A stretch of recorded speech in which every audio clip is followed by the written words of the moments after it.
Shazam, bitches. Yes, we're back 4 days in a row this week. That's how crazy we're living out here on the West Coast. Holla. See, I just made it an East Coast, West Coast thing.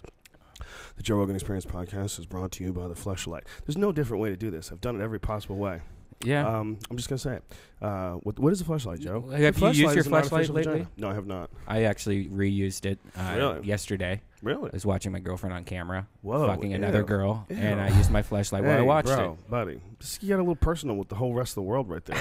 There's a lot of people that they're not comfortable with someone that they think is their friend, like little Brian Redband, telling them about fucking and watching things. Have you ever done one of those webcam shows? Moral degenerate. You're bad for society. Have you ever seen one of those webcam shows? Yes, I have. It's pretty cool. Somebody sent me to a link the other day that was, he goes, what the fuck, the mother load? And I go to the link, and it's some crazy cam site where it's all girls that are topless that are like playing with themselves. Yeah. And it's all free.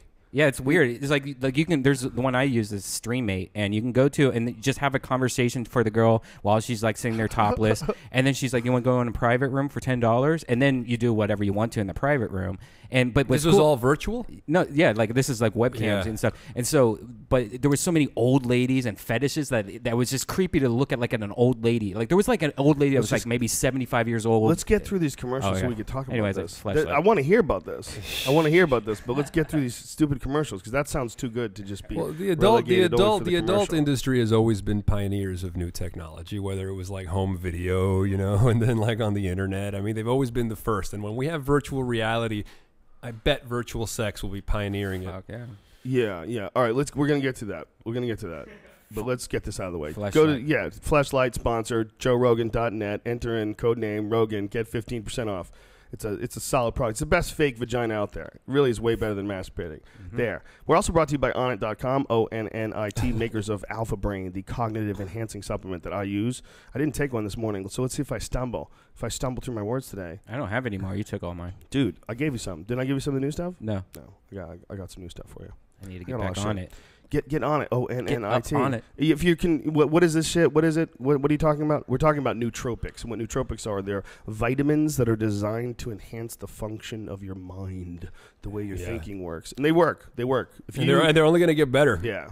Do you try stuff? What do you do? I have not, but I'm David Pierce, who wrote The Hedonistic Imperative, talks about, how nanotechnology eventually is going to be used to like design vaster and more broader versions of human intelligence. And I'm sort of all about tinkering with ourselves in order to sort of improve ourselves. Oh, yeah. We're the ultimate art project is us, right? So it's kind of like, why not? I got to get you some of this just to see if you like it. I have some people that I've gotten that are completely addicted to it. It's fascinating stuff. I like it. Some people, the most important thing about this product, I should say, is that we have, for the first order, for your first 30 pills, there's a money-back guarantee, 100%. You don't have to send the product back. All you have to do is say, you know what, this stuff didn't work for me. And you get 100% of your money back. We're way more concerned with having people feel like they're not ripped off than with making money. So check out the stuff. It's all at onnit.com.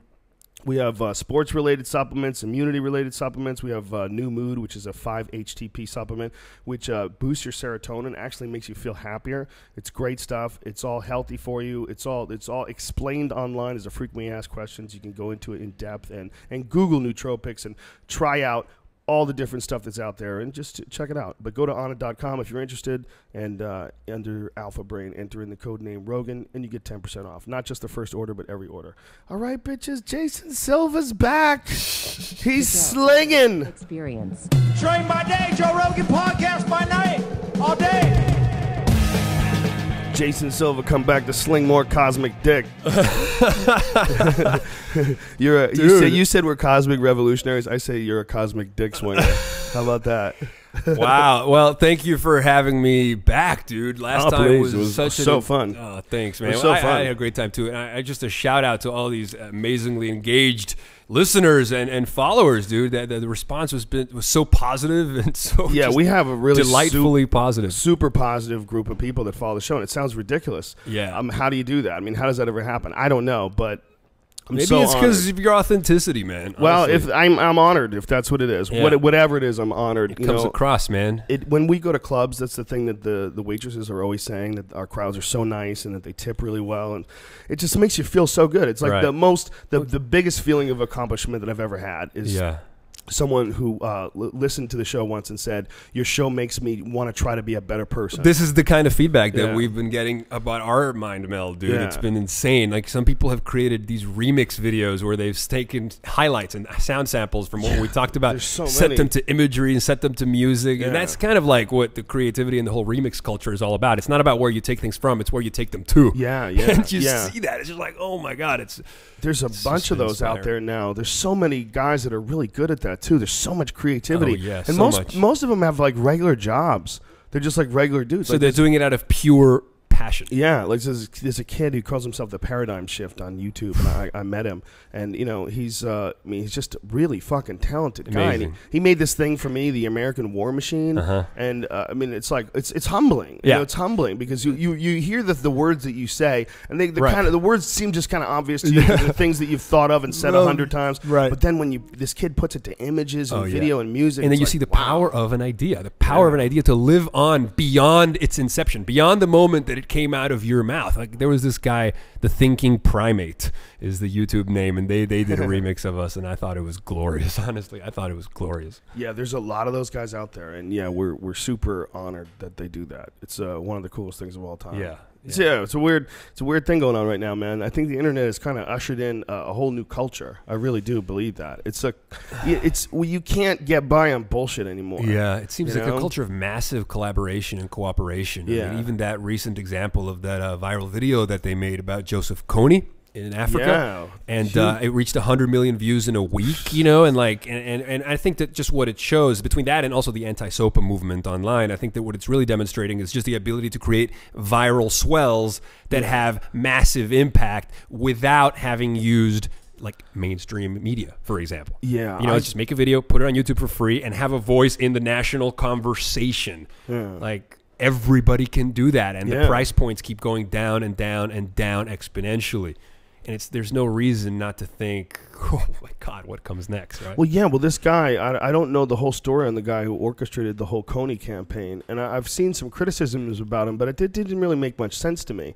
I mean, it seems like this guy really is a war criminal, and what this guy's doing by exposing that, it's like, we're exposing a guy who's done some terrible, horrible things. Oh no, absolutely. I just think the success of the campaign, like it's amazing, game-changing viral success.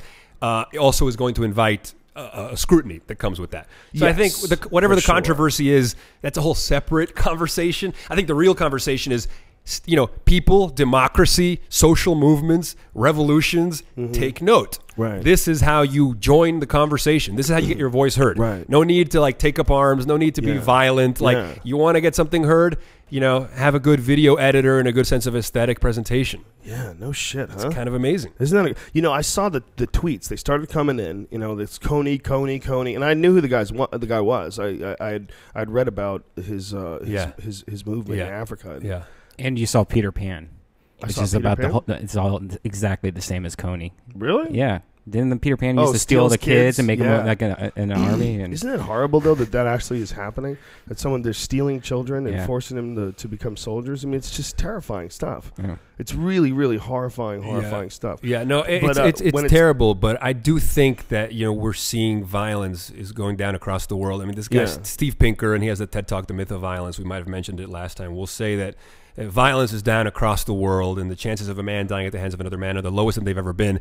Now, granted, there's more people in the world than there were in the past, but proportionally, the violence is a lot less. And I think as these people, the rising billion in certain parts of the world, coming online, getting smartphones, joining the global conversation, all of a sudden can have their voices heard. And the first step to addressing a problem is, making an awareness that the problem is there, so that the importance of it can resonate with people. And so I think there's reason to, be optimistic about even the worst of the worst. I agree. I think we automatically go pessimistic because things aren't perfect. We look at it and we go, God, well, why is there so much fucked up shit in this world? Yeah. Why is there so much crime? Why is there so much violence? Why is there so much death? Why is war still here? Yeah. Why is corruption still here? Right. But what you don't realize if you really stop and think is like, this is the best it's ever been ever by a goddamn long shot. Absolutely. I was driving on the way over here today on the highway, and it was a nice day here in Pasadena. There was nobody on the highway. It was like easy traveling. It was nice and beautiful and sunny out. And I was thinking, how much it would have sucked to live just 500 years ago. Oh, totally. Just 500, a blip in time, like nothing. No cars, Dude. fucking horses. There was not even trails out here. Yeah, you know, you need to see. There's a presentation by this guy called Hans Rosling. His website Gapminder. He does this thing where he shows all the nations across the world over time and how the indicators of quality of life and infant mortality rate and income and all these different things. He shows that all the countries of the world, even the worst of the worst, are rising. So the rising tide does lift everybody else, and it's unbelievable. And I think the reason that most people don't realize that things are getting better is because of the amygdala. Peter Diamandis did a presentation about this at the TED conference just a week and a half ago. And he has his book called Abundance, and he'll explain that, because our brains evolved in a time where we had to have fight or flight mode, the amygdala is always looking for danger, and it supersedes everything else. And so the media gives us danger because that's what we're drawn to. If it bleeds, it leads. And we're always going to be paying attention to what's wrong, even when there's infinitely more things that are going right. And because the media wants to just get viewership, the mainstream media will feed us what we want, which is to see all the horrible things that are happening across the world. Although eventually that's actually going to be a good thing, because if we can see what's wrong, we'll try to address it and try to fix it. But even when we remedy 99% of the problems that exist today, our brains are still going to be seeing the new problems, because that's what the brain does. And so the amount of time from us running from jaguars to being a guy who steps into a jaguar and turns the key, that the amount of time is so small. The biology has never had a chance to catch up. It does not. We have pretty much the same brains as we did 100,000 years ago. 100,000 years ago, kind of everyone is agreeing, unless you really go extreme, that there was no sophisticated culture, which is nothing. 100,000 years is nothing. It's a blink. What the fuck happened, man? Language. We got into it last time. Yeah, we did get into it. Language. You really believe that just made everything change because we could exchange information? Yes. Because the moment that we invented, and this is where Terence McKenna gets into, gets Kurzweilian and Kevin Kelly-ish in his comments, is that he said that when we invented language, biological evolution stopped playing the key role because it was replaced by this, cultural epigenetic type of evolution, which goes faster and faster and faster because it accrues knowledge and it builds on itself, and it's not limited by the hardware of the brain, which would take billions and billions of years to change, And so this cultural thing, all of a sudden, each brain became a neuron in a vaster global brain of accrued knowledge and intelligence that was bootstrapping on its own complexity, which is why over the last 100,000 years, it has been the cultural evolution has been accelerating exponentially. It manifested as technological evolution. But what's most interesting is that this telescopic nature of it gets faster and faster and faster. So over the last 100,000 years, crazy. But over the last 100 years even, it's gotten crazier than the last billion. Well, they say that 1,000 years ago, no one could read silently. Right. There you go. They had to read by talking. They had to say the words. No one could read silently. And it was actually one of the ways that some guy, I don't remember, some religious figure, Thomas Aquinas, maybe it's him, not sure, proved that he was a saint. Because he could read silently? Because he could read silently, and then he would recite it. Amazing. He would look at it, not say anything, look at the scripture, obviously not reading because he wasn't speaking aloud. Wow. And then he would recite it. Wow. And that was his mastery of the scripture was unparalleled. It's because he could read silently. He was like the only guy. Yeah. I don't think it's that guy, though. It's like it's one of those other religious people that may or may not have ever really existed. It might not have been Thomas Aquinas. I didn't ask Sam Harris if he believed that Jesus was a real human. That was in the Zeitgeist documentary. I remember they said that he probably never even existed. Well, because he shares all the same attributes as all these other gods and all these other cultures. They all die at the same age. They're all born at the same But isn't it also possible that it could have been just a real person, but they attached all these other attributes to him because of ancient mythology? I suppose. And it just says if you look at it open, just completely open. Right. But I don't know if it was a real dude, but man, you want to talk about one guy just kind of dominating religion for like thousands of years, Yeah. He's like, if he was... Well, he became a meme. If he was it was no longer a person, man. Yeah. He became a meme, which, in Richard Dawkins' book, The Selfish Gene, he says that there was this new replicator. Just like genes were the replicators. They could multiply and they could evolve over time. That there was a new replicator that was born above the biosphere, a new kingdom above the biosphere. And the denizens of this kingdom were ideas. And so he said ideas in the form of memes, they're like organisms. They've retained retain the properties of organisms, even though they rise above the biosphere. They replicate, they complete each other, they mutate, they leap from brain to brain. They compete for attention, you know? And he goes crazy. And, you know, James Gleick, who wrote the book The Information, says that the primary building block of reality might be information before matter itself. So he actually says it comes from bit, matter comes from information, and that information is really what's at the core of reality. And it's just an insane idea, and I'm endless, because that goes back to the whole thing about the power to change the world. People, ideas, passions can change the world because ideas have done more than genes over the last 100 years. Well, McKenna would always go on about the world being made of language. Yes, it's really hard to wrap your head around, man. That was a real mind fuck, because it was huge. Not really, but wait a minute, because two people have to communicate in order to create something together. Oh, yeah. And then, you know, you're thinking about infrastructures and cities. That is all a factor of language. Oh yeah. Without language, none of this would be there. It's so hard to wrap your head around that. And I think that he was spot on, and I think that the reason that he was spot on is because when he says, okay, the world is made of language, what he's saying is we create a mental model of the world in order to understand the world, in order to speak about the world and react to the world. We create a mental model in our head, and then we label those pictures in our heads, you know, symbolically. So we abstractify reality. And therefore, the way that we interface reality is through the prism of our language, our thinking, our preconceptions, our stereotypes, our culture, which is what they say, we don't see the world as it is, we see the world as we are, which speaks exactly and directly to what I think McKenna was saying. Reality is made of language. It's almost like, it's why, like, they say that, like, even, like, thinking a happy thought will start to make you happier, you know? Right. Like, essentially, the world changes. You become happier about the world simply by thinking it so. And it sounds kind of, like, new agey and stuff, but, like, not really, because even the object of description, I think, does something to influence one's perception of reality, which is just how you interpret electrical signals going through your brain anyway. And so if you're aware that reality is made of language and that we're like co-creating it with our intention, and something, of course, which is magnified with psychedelics, that's why they talk about set and setting being so integral to the trip, because your thoughts about the trip affect the trip itself. So thoughts become reality. But we should think of our lives as one big fucking trip. Our normal baseline waking sober lives is one big hero's journey. And it should be up to us to think of it so. And so if we're all on a hero's journey, if we're all on an extended lifelong mind manifesting, which means psychedelic trip, then we have a responsibility to sort of use words to map our reality the way that we want, to be authors of our reality, of our existence, to make a masterpiece out of life, one that we would willingly live again and again for all of eternity. So like what we're doing now, our conversation, it's changing the reality inside the synapses of those that are engaging with us, just the same way we're changing each other's reality right now. You know, this is a different reality than where we were an hour ago. We're literally interfacing in a different it's universe. You don't think about it that way, though. You think, well, we're just doing a podcast. Just a podcast, chilling here, talking shit.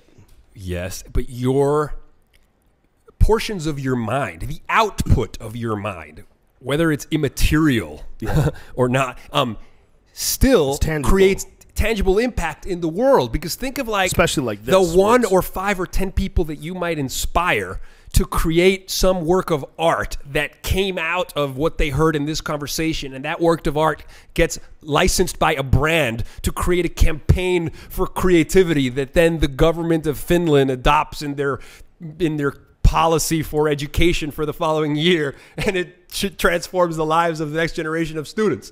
The butterfly effect and transformation triggered by ideas is more powerful than, I think, than of the physical world. I think you're absolutely right, especially in the age of the internet. I think this is the time where the ideas really can go viral almost instantaneously, like this Coney video and this. I mean, I don't even think we've really fully examined the impact possible through through information, especially with what are kids going to be like, man? What are 20-year-old kids going to be like 20 years from now? Oh, dude, just growing up infinitely more advanced and empowered. Yeah, way more aware, Yeah. way harder to bullshit. Yeah. you know, Bluetooth-enabled kids. Yeah, I mean, they're just gonna going crazy. They're gonna look back on the nonsense that we believe today, and they're gonna be laughing at us, man. Yeah, I think even the way that how things are voted in, how people resolve issues. I think the idea of having representatives, over there to carry our voice to Washington is obsolete because we are post-geographicals beings at this point. We don't need somebody else to represent us necessarily because we can all represent ourselves and have a voice online. In fact, there's people that are talking about how we could reform or upgrade or re-examine like how government is run and how people are represented. I mean, I'm talking like a little farther out, but there's this guy who's starting this thing. He's a friend of mine. His name's Micah, and he used to actually be with Students for Sensible Drug Policy, and now he's doing this thing called dynamic democracy, which is about starting a conversation and exploring new ways of how the internet, the human extended nervous system that's connecting us all, right? Because we love saying that we are all connected, we are all empowered. Well, how about we upgrade the way the world is run, like on a meta scale? Well, let's talk about it, Yeah. I mean, that essentially is what the internet's doing, right? Yeah. I mean, the internet. I mean, I've heard people be down on the internet, and I guess you could see some negative points to anonymity, and there's a few aspects of pornography that are a little unseemly. It's definitely accelerated pornography. I'll tell you that. Things have gotten really weird, man. If you want to look at like what happens to human beings when left alone to their own devices, and when allowed to expand in a contained market like pornography, there's only so many different things they can do. So they you know what the big thing is lately that I keep seeing, man, is girls getting guys to come in them and then they squirt it into a champagne glass and drink it. And you're like, really? Or a martini glass? Really? Well, look, just that? because these digital tools extend the range of our creativity, it doesn't mean that people can't use that creativity in ways we don't agree with, or perhaps in bad ways, because just like we used the power of fire to cook our food, we used the power of fire to burn other people, which is always the double-edged sword of any expansion and extension of human reach. But that's still what evolution is probing for, because we're all seeking out complexity. It's just going from single-celled organisms to multicellular organisms to beings to thinking beings to beings who create technology and so on and so forth. So it's all happening anyway. So people say it's not going to stop. It's part of evolution. But yes, we have to acknowledge that these tools are a double-edged sword, and that's fine. That's part of it what makes the conversation interesting. Or some people really like doing that. That's possible too, right? There could be a woman out there that actually likes to get dudes to shoot loads in her, and then she squirts them out into a glass. It is very possible. And who am I to judge, right? You should never judge shit that you like. Hey, people can do whatever they want as long as they're not hurting anybody else. Exactly. It's just, it's just weird that porn has accelerated to what it is today. I mean, porn was not just porn for the longest time. You'd heard rumors of like snuff films or something crazy, but no one ever saw one. Did you ever see a snuff film, Brian? Yeah, I've seen snuff films. Well, you've seen people die on the internet for real, in real life. Yeah, it's disturbing, but I don't even know if those are real half the time, though. Like, I remember when 9 Inch Nails had a snuff film out called Broken. It was like they advertised it like as this bootleg video, and you'd rent it, and it looked like somebody murdering somebody else. It was kind of like Faces of Death. Oh, wow. And that's terrible, man. And everyone thought it was a snuff film, but it turned out there have been real films, man, for real. There was a documentary on it a while back. And that's terrible. Yeah, and the guy who was the one of the people they were interviewing was talking about watching this film, and as he's talking about watching the film, he starts crying. Wow, it's pretty intense. Wow. Yeah, he's obviously pretty fucked up by it. Maybe he didn't cry. He definitely got choked up. He was like just thinking about watching this. Yeah, there's a broad spectrum of human behavior, man. We've got to figure out I think it's going to be broader. That. Well, is there a way, or is it necessary to have negative in order to influence positive? I mean, I don't know if that's necessary. I think that was, that has been something that perhaps has worked for some people. You got to know what bad is in order to know what good is. You know, that you need the contrast, but it doesn't mean that we come up with some more novel solution that allows us to live. Because if according to that idea that we need the bad in order to know the good, it implies that we need to have suffering to appreciate, when we're not suffering. And I don't think that's not the case. That we need to, but if you look at things as being natural, you look at everything as being natural, like wolf behavior, bee behavior. Look at all this stuff as being natural and positive towards whatever their goal is. Right. Whether their goal is to create this beehive that they create, whether their goal is to create an anthill. When you look at human society, maybe what we're doing is natural as well. And maybe we're so fucking chaotic and so crazy because you sort of have to be working with technology that's so far and ahead what your biology is capable of processing. Yeah. So we have this fucking wacky tribal monkey shit going on while we have nuclear power, while we have atom colliders. There's a lot going on, and increasingly people are moving into their own personal universes and soundscapes. And when we have virtual reality, then we each become the god in our own universe. And at that point, an infinity of combinations and permutations of lifestyles will be explored by individuated nervous systems living out in the ether sphere of the interweb. So who the fuck knows? But at that point, we won't care what that person does in their own virtual universe. Like, the porn's gonna be awesome. You think so? It's gonna be grosser probably. Grosser? Yeah, like balut ponds, where it's like the tampon gets shoved in the vagina for a week and then pulled out and somebody eats it or something. What? I hope not. I hope it actually becomes about like composing and creating the greatest dream we have ever dreamed. Well, maybe it could be both. To make greater art than we've ever experienced, to create better designer drugs that engage with our senses and make us appreciate art in ways that we couldn't have before, to merge with our lovers, to become one with them. I mean, we use language to connect and say how we feel to one another. What if chicks want to merge all the time, man? What if they want to merge all the time? You got shit you want to do, man. What if you want to go hang out with your boys? You want to go play pool. And what if your boys want to merge? And your boys want to merge with you and your wife? Ew. You won't be playing pool though. What if your boy wants to merge with your wife? He's like, hey man, can I merge with your wife? Ew, that's weird. I just want to see what it's like to be her. What if they want to merge with your kids? What if they can copy and paste your wife? It's not sexual. No. What if they want to merge with a dolphin because they want to know what it's like to be a dolphin? Christ, Timothy Leary, settle the fuck down. Merging with dolphins and people. Yeah, what if, right?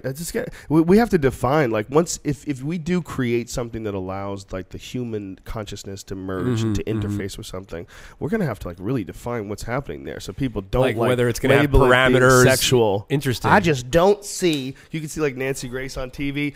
Who is this man that he's merging with a 14-year-old girl in Florida? That's ridiculous. You tell me that's appropriate? That this man is merging. What does a grown man have in common with the thinking of a 14-year-old girl? She gets a little wetter every time there's a dead baby in Florida.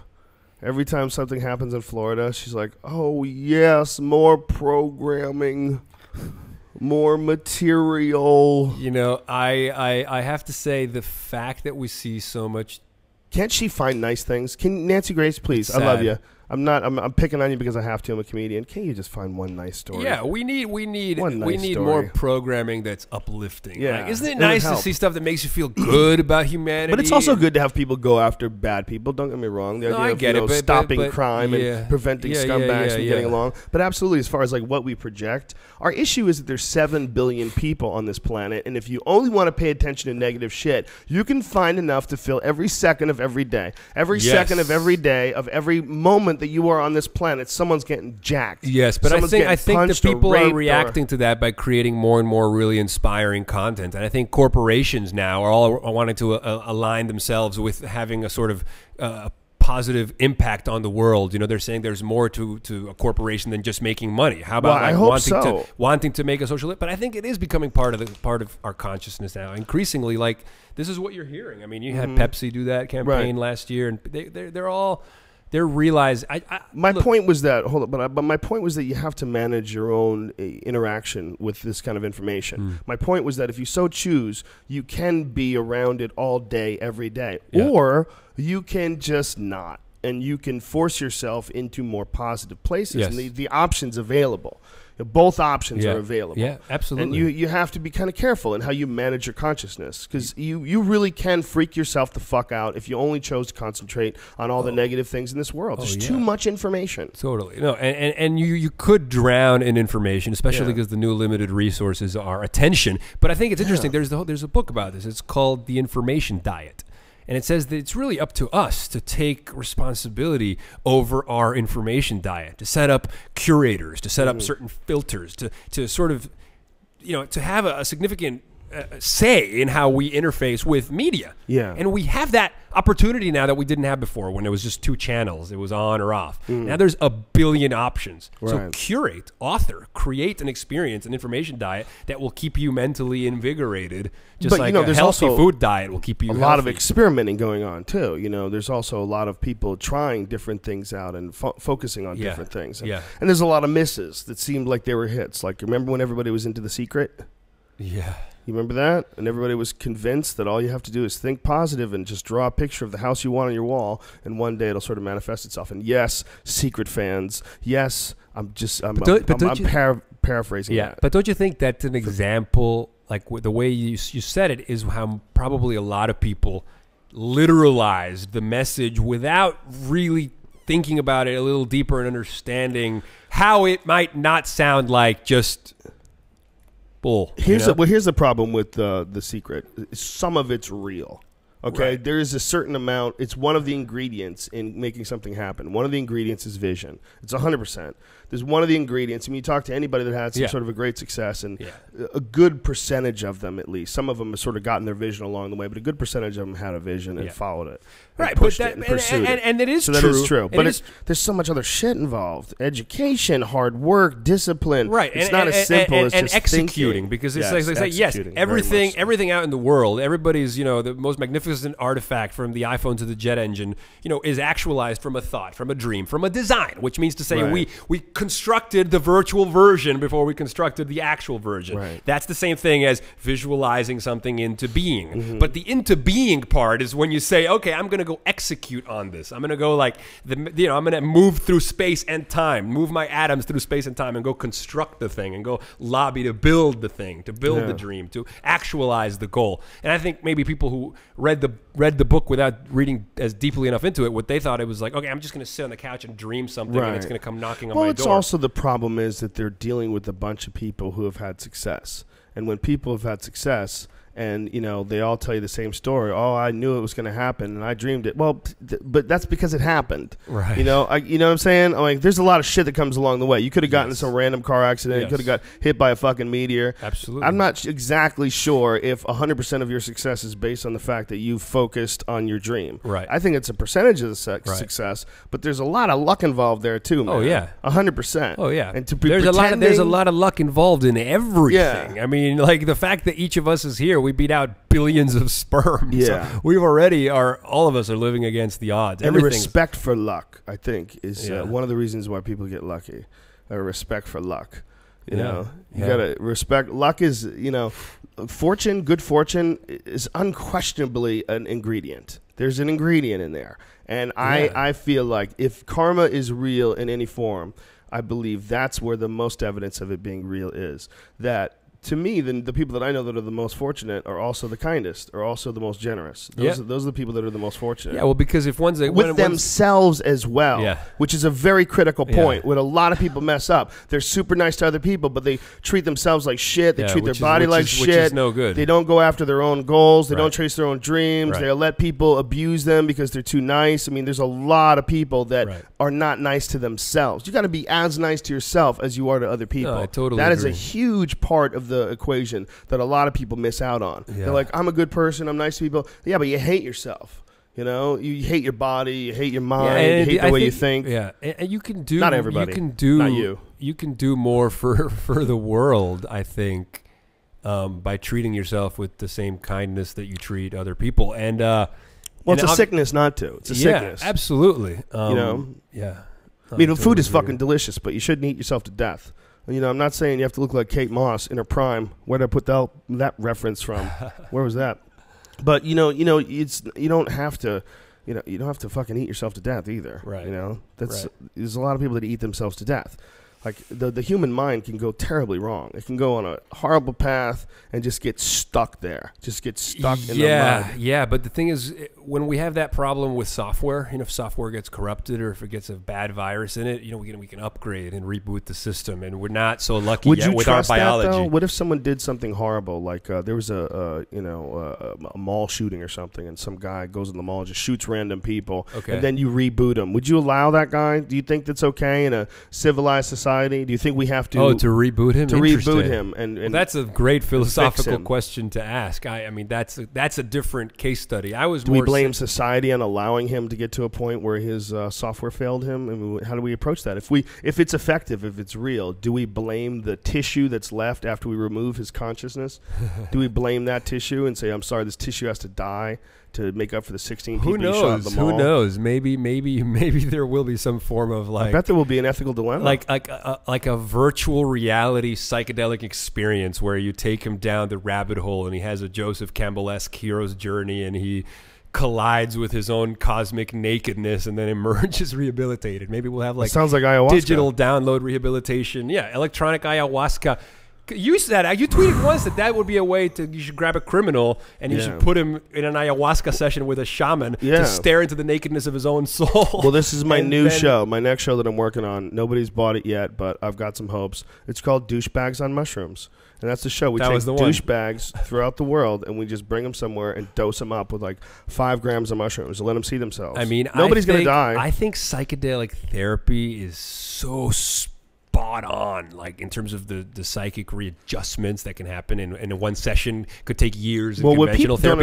Imagine giving it to people, giving it to criminals as part of a rehabilitation. That would be very interesting to explore. It just sounds very fascinating. And not even just criminals, but people that have issues like alcoholism. Oh, well, that's obvious. I mean, they just came out with a study just now that said that LSD could help people get over alcoholism in one session. Yeah. I mean, that's not to say about the mushrooms and depression. They were actually doing tests on this in the 60s. In the 1960s, they determined that 500 micrograms was enough to cure like more than 70% of chronic alcohol patients that came in and tried acid, just from like looking at the situation just completely differently, being separated from the nonsense of what you're engaged in.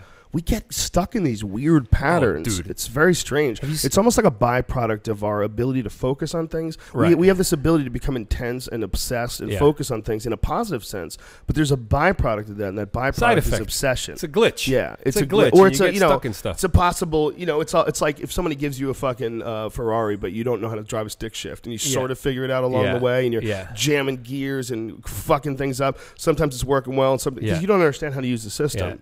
And it could be just that. When you see a kid that becomes obsessed with jerking off, you get him into a sport. Maybe he'd become a fucking world champion. You know, maybe he's just one of those kids that just whatever he focuses on, he focuses on insanely. But there's a lot of kids out there. I'm not saying you're wasting your life playing video games, because video games are awesome. Oh, they've improved one's brain. But there's been a bunch of studies about how gaming improves like coordination, cooperation. But what I'm saying is that these kids, any kid that gets really good at a video game, you can get really good at anything. Yeah, you can get really good at if you put that kind of focus that you put to get fucking awesome at Call of Duty, you could really, you could have a better life. You could imagine you're getting tricked gamification progresses where you can play these games to address real social challenges, and these gamers will probably find solutions to problems that engineers couldn't in the real world. That is happening more and more now. Wow. To use the resources of gamers to gamify a real world problem. How does that work? Is like because virtual reality game? They'll create like some interface and some problem, and there's like a game, and you get points for solving issues related to the game. Wow. And some gamers discovered like some antibody for some crazy virus. Like people can Google this. 40-year-old gamers solve some illness, like crazy stuff, and you're going to be seeing that more and more. In fact, they did this crowdsourcing experiment about protein folding, and you know who the world's best protein folder is, who can fold and design proteins in the virtual space, is like a woman who does it in her free time in the UK, and during the day she was like a receptionist or something, and she's the world's best protein folder. She used to do it on her computer at night.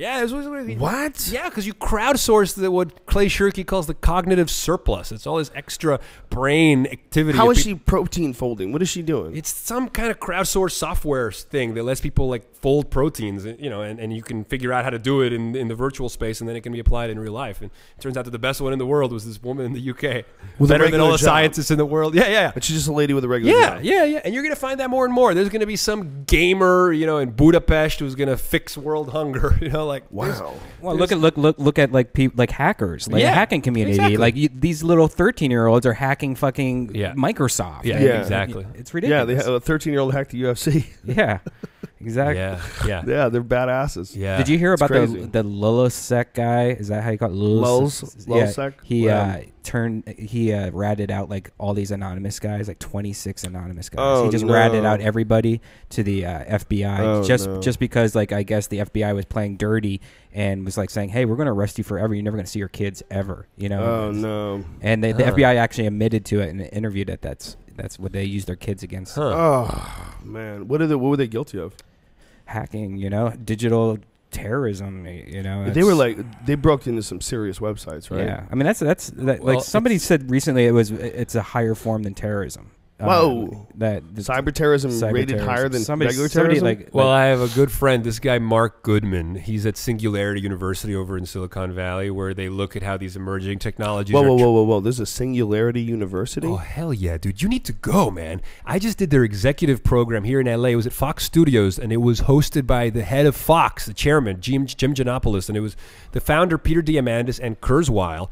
They have people from all over the world, like the most interesting, smart people, diplomats, actors, technologists, business people, to learn about exponentially emerging technologies and how they can be addressed to solve humanity's grand challenges. And like the homework there, everybody that comes out has to come up with an idea that can help 1 billion people. Because the notion is that technology and our tools now allow individuals to know what to do what at one time could only be done by governments. You know what I'm saying? Or people with extreme resources. But yeah, Singularity University had an executive program, and they had talks about all the amazing stuff going on. But also this guy Mark Goodman talked about like cyber terrorism and new forms of obviously synthetic biology used in bad ways. And it's a conversation that needs to be had, because human beings have a good ability to foresee problems, and so we should start addressing those problems before they become a serious issue, so that we can enjoy all the fruits and benefits that are coming from these emerging technologies, but at the same time take responsibility for obviously what is a double-edged sword, as always. Or the aliens land first before we get our shit together. Right, well. And then we got a problem. Actually, we should talk about aliens. I have a fucking crazy idea to tell you about. Are you ready for this? Yeah. Have you guys heard of the transcension hypothesis? No, I have not. Okay. So I just found out about this last night, and it's a hypothesis by this guy called John Smart. He's an accelerating specialist futurist over in Silicon Valley. The transcension hypothesis is an answer to Fermi's paradox, which is if the universe is so vast and there's all these other planets that have had so much more time to develop intelligent life, how come we don't see it everywhere? Right? Like that's Fermi's paradox, I'm told. And the transcension hypothesis says that if you look at what's happening with technological progress as we head towards the singularity, is the dematerialization and miniaturization of complexity. So like there's more energy per second per gram going through a microchip than there is in the surface of the sun. The most complex thing in the universe that we know of right now is the human being. So complexity gets more complex but also gets denser. It's what they call STEM, right? And so what is STEM again? Tell me what it stands for. Anyway, I'll remember. But aliens, anyway, aliens, brother. Aliens. Yeah, no. But what happens is he says that eventually this exponentially growing technology, and when we start talking about nanotechnology and putting intelligence into the nanoscale, that we're going to eventually create an artificial black hole and disappear into it and slingshot into the future, because there's going to be so much density and so much complexity and so much information that eventually is going to create a rupture through space-time, and we're going to disappear into it. So we're just going to do that just by density of information, by too many hard drives in one spot at one time? Yeah, well, because he says that the computation event works by shrinking things, and complexity gets smaller and smaller and smaller as the computer chips get faster and faster and faster and more powerful. I mean, look at the complexity that's in an iPhone today, and it's 1,000,000 times cheaper, 1,000,000 times smaller, 1,000 times more powerful than half a building in size was 40 years ago.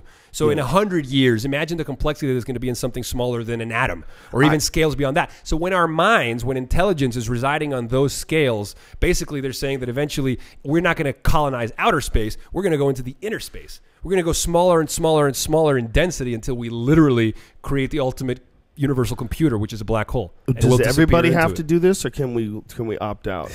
Can people opt out? It's a crazy idea. I don't know if I explained it very well. On the sidelines? I've been saying for years that I think that people are responsible for the Big Bang. There you go. Yeah. Well, the Big Bang could have been birthed from a previous universe that eventually achieved the transcension and disappeared into a black hole. It's a reset button. I think that's why we're so fascinated with technology. We eventually hit a point where we figure something out, and we press a button, and we disappear into a black hole, which is birthed as a Big Bang in a new universe. The whole idea of the Big Bang is really fucking amazing, because it's amazing that science ever would come up with a theory like the Big Bang. It's almost like they had to have a theory, so this was the best one. The universe is constantly expanding. Yeah. There's some radio waves from 14 billion years ago we're detecting. We believe that was a big explosion. Let's just run with this. Yeah. And the idea that at one point in time, 14 whatever billion years ago, the universe was so small, it was smaller than the head of a pin. Everything, the entire universe. Yeah. That is ridiculous. But that going the other direction. And I just remembered what the STEM acronym stands for. It's space, time, matter, and energy. Space, time, matter, and energy shrink. Why isn't it STEM then? Space, time, energy, and matter. Oh, okay. My bad. Okay. Yeah, space, time, energy, and matter. Compresses as technology progresses. Right. So there's less space and less time, and things are smaller, and less energy going through that matter, and also less matter. So that's the move towards density. It's like a reverse Big Bang. It's giving me a fucking headache. Yeah, it's really ridiculous if I was correct. I'm sure I'm not the only one who's ever thought this up, by the way. I think that when you look at nuclear bombs and just nuclear power in general, the fact that where we control most of our power in major cities is controlled by these nutty fucking nuclear explosions that they've contained. Not an explosion, but a nuclear reaction that they've contained in this area. And if the power goes out like it goes in Japan, everyone's fucked. You have to run. Everybody has to get away from it, and it's doomed for 100,000 years. Crazy. Just that alone. Yeah. I mean, it makes me think like, wow, like I know I don't have any better options. No, I don't. But this is all you guys got. You guys, I mean, in the 1960s and 70s, this is what you figured out. You figured out how to make nuclear power that if the power goes off, it just eats right through the earth. And then everyone's fucked anywhere near it. But isn't it mind-blowing what minds can do? Like, it's incredible. Because when you think of the scale that we are, like how small and dense a mind is, a thinking being, the amount of synaptic connections inside of something as small as the brain is as many galaxies as there are in the universe. Like that amount of complexity in something so small is what we are. So it's like people say, oh, we're so insignificant. I think we're like really significant. You know what I mean? Like we're the cutting edge of design that has emerged from the universe. I agree and I don't at the same time. I think, yes, we're very significant if it comes to change on this earth.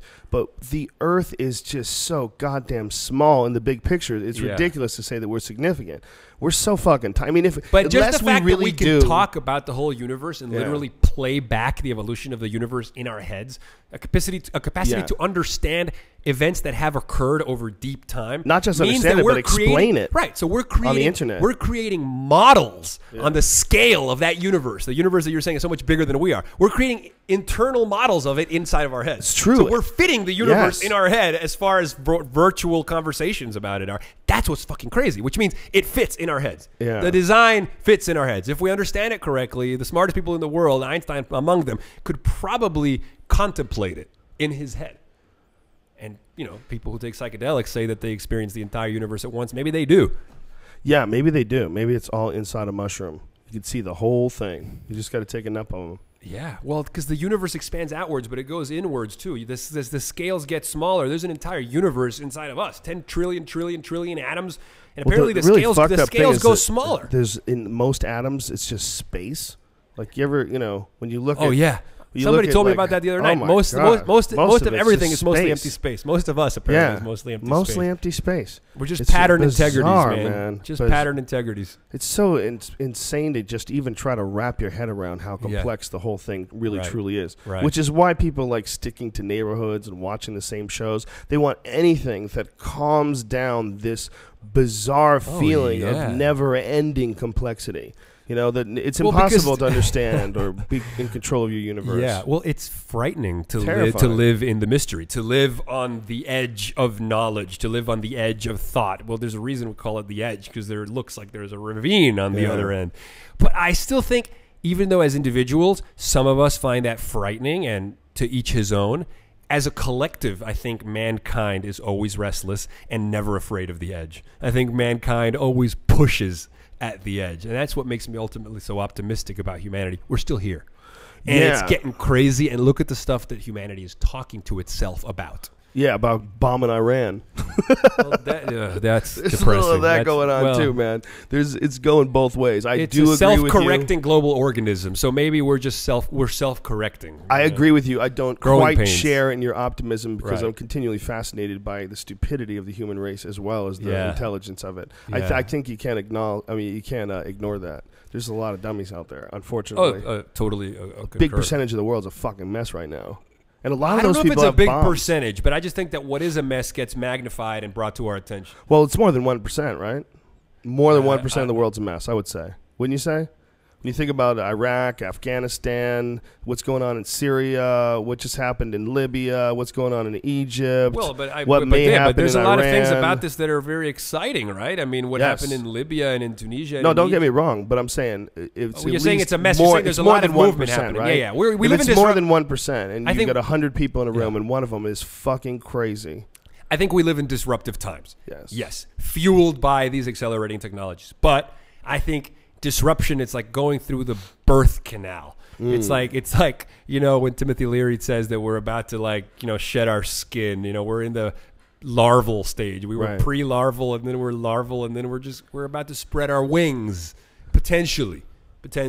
That's where this conversation comes in. If some new age Hitler doesn't step into the equation. Fair enough. God damn it. But a good New age conversation Hitler. to have. Yes. Right? Oh, yeah, of course. It's amazing when you really look back at World War II that it was such a short amount of time ago. It's terrifying. It's hard to wrap your head around that. I'm Jewish, I know. Yeah. It's what, did you have family that was my family fled from Europe, on my mother's side, Polish and Russian, They went to Venezuela.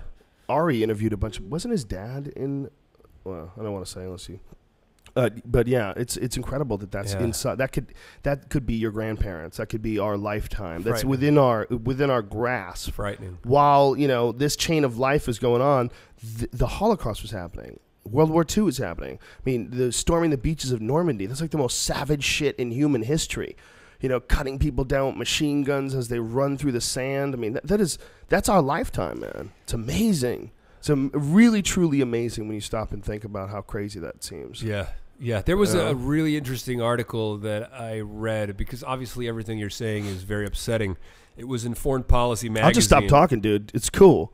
For everything I'm saying, it's very No, but there was an article in Foreign Policy magazine. It was called "The End of War." And it was one of those counterintuitive articles that you read it and you're like, okay, there's these interesting academics that are saying, yes, this was tragedy. Yes, there have been horrible things. Yes, these numbers, these scales are horrific. But put it in context over deeper, longer time.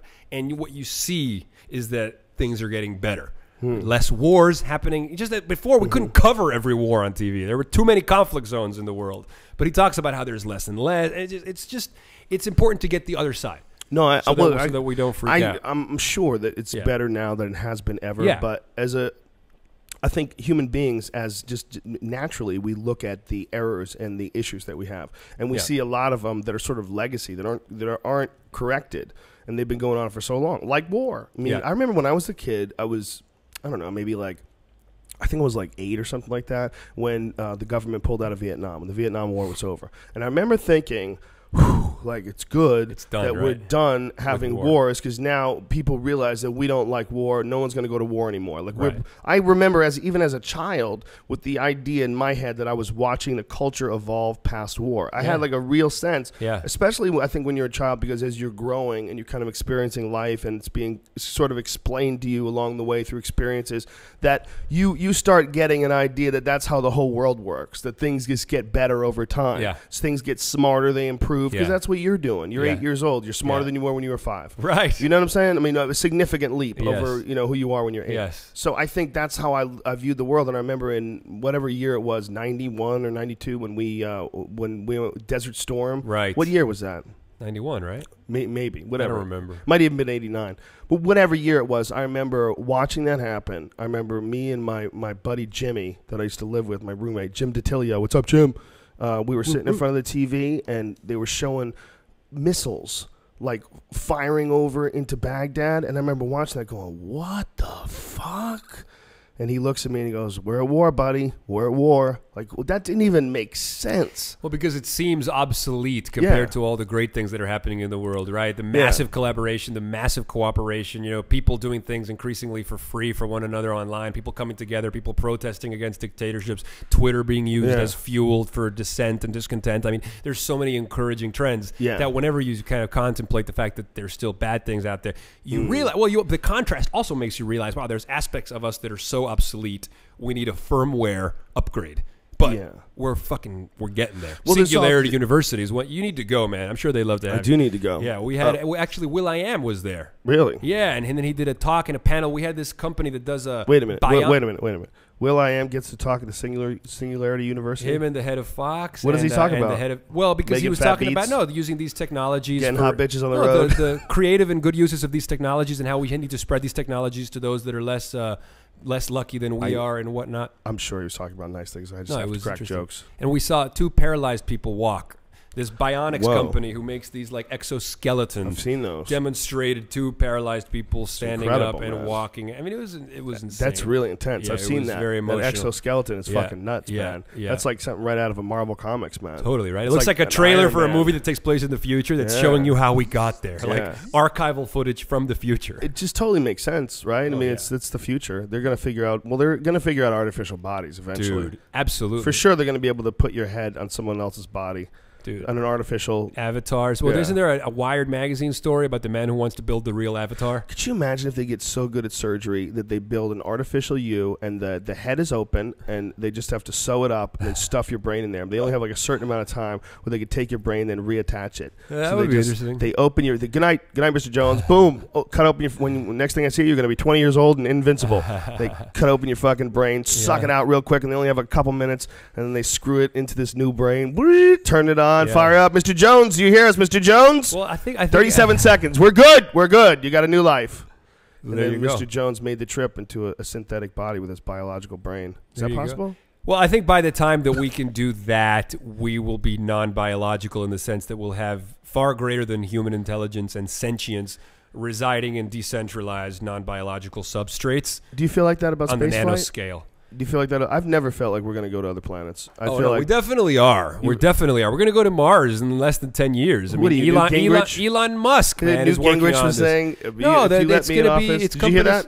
Yes. Yes. Newt Gingrich said, if you let me in office by the second term, we'll have a base on the moon. Well, we don't need governments for that. See, that's the difference of where we are now. It's going to happen by private space flight. It's going to be the techno-philanthropists like Elon Musk who have the vision and the resources to make it happen. And they benefit from the emerging technologies because something that the cost was impossible 20 years ago, all of a sudden is miniaturized, is infinitely more affordable.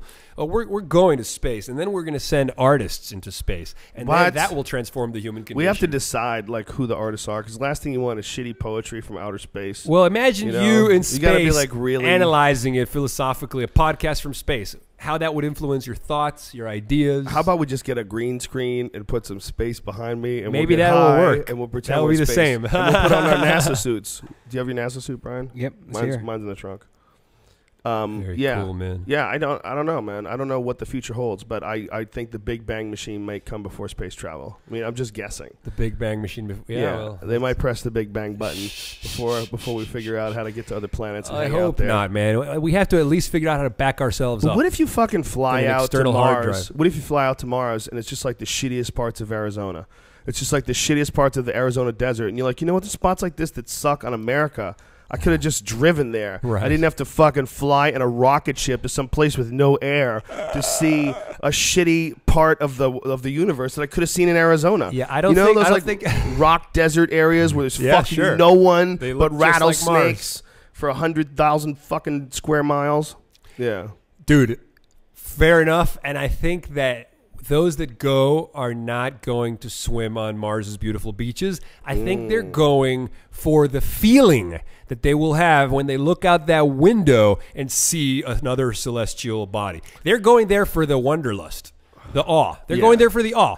That's their religious feeling. That's them getting off on God. Anybody who does that, who really, if they really do choose to give up essentially years and years of their lives for this scientific adventure, I mean, that's what they're doing. It's going to take like 6 months just to get to Mars. That's a real hero. And there's going to be a lot of one-way tickets, like you were saying. Oh, yeah. That's a real hero. And who knows, by the way, what the fuck happens to your body out there in radiation and deep space. Who knows? How unhealthy it is to be in the atmosphere. And you know, and then what are they going to do? They're going to have to do some sort of a, what is it called when you change the atmosphere of a new planet? With terraform. Terraform. Oh, yeah. Yeah, they would have to terraform. Yeah. And so they would have to build machines that actually create oxygen and then hope it stays stable. Yeah, but you want to go a little crazier, man, a little farther into the future, that will all be done with nanotechnology.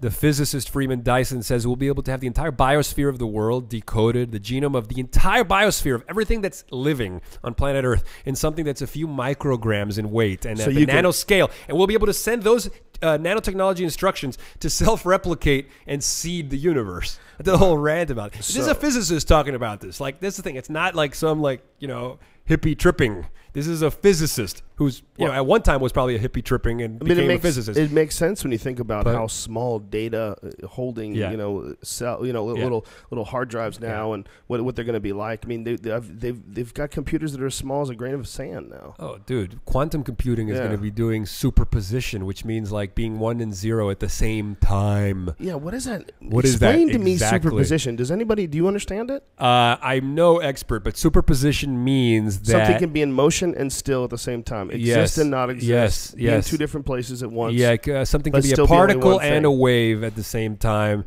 And so something can be at the same time in two different points in the universe. And simultaneously and communicate. And this is not horseshit, right? This is all proven stuff. This is all proven stuff. But at least accepted in the quantum physics community.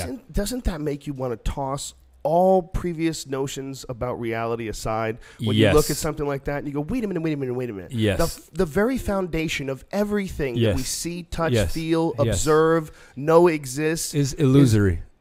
What? Yes. It's a goddamn program. Yeah. Dude, it's the fucking Matrix. Yeah, there's the Matrix. My friend, it really is real. The Matrix didn't go far enough. The Matrix didn't go far enough, but that's why the movie was so brilliant, and that's why Inception was similarly on those same. My friend has a shirt. It has these two guys sitting in a chair, and one of them says, are we just graphics on an imaginary T-shirt? And the other guy says, that's ludicrous.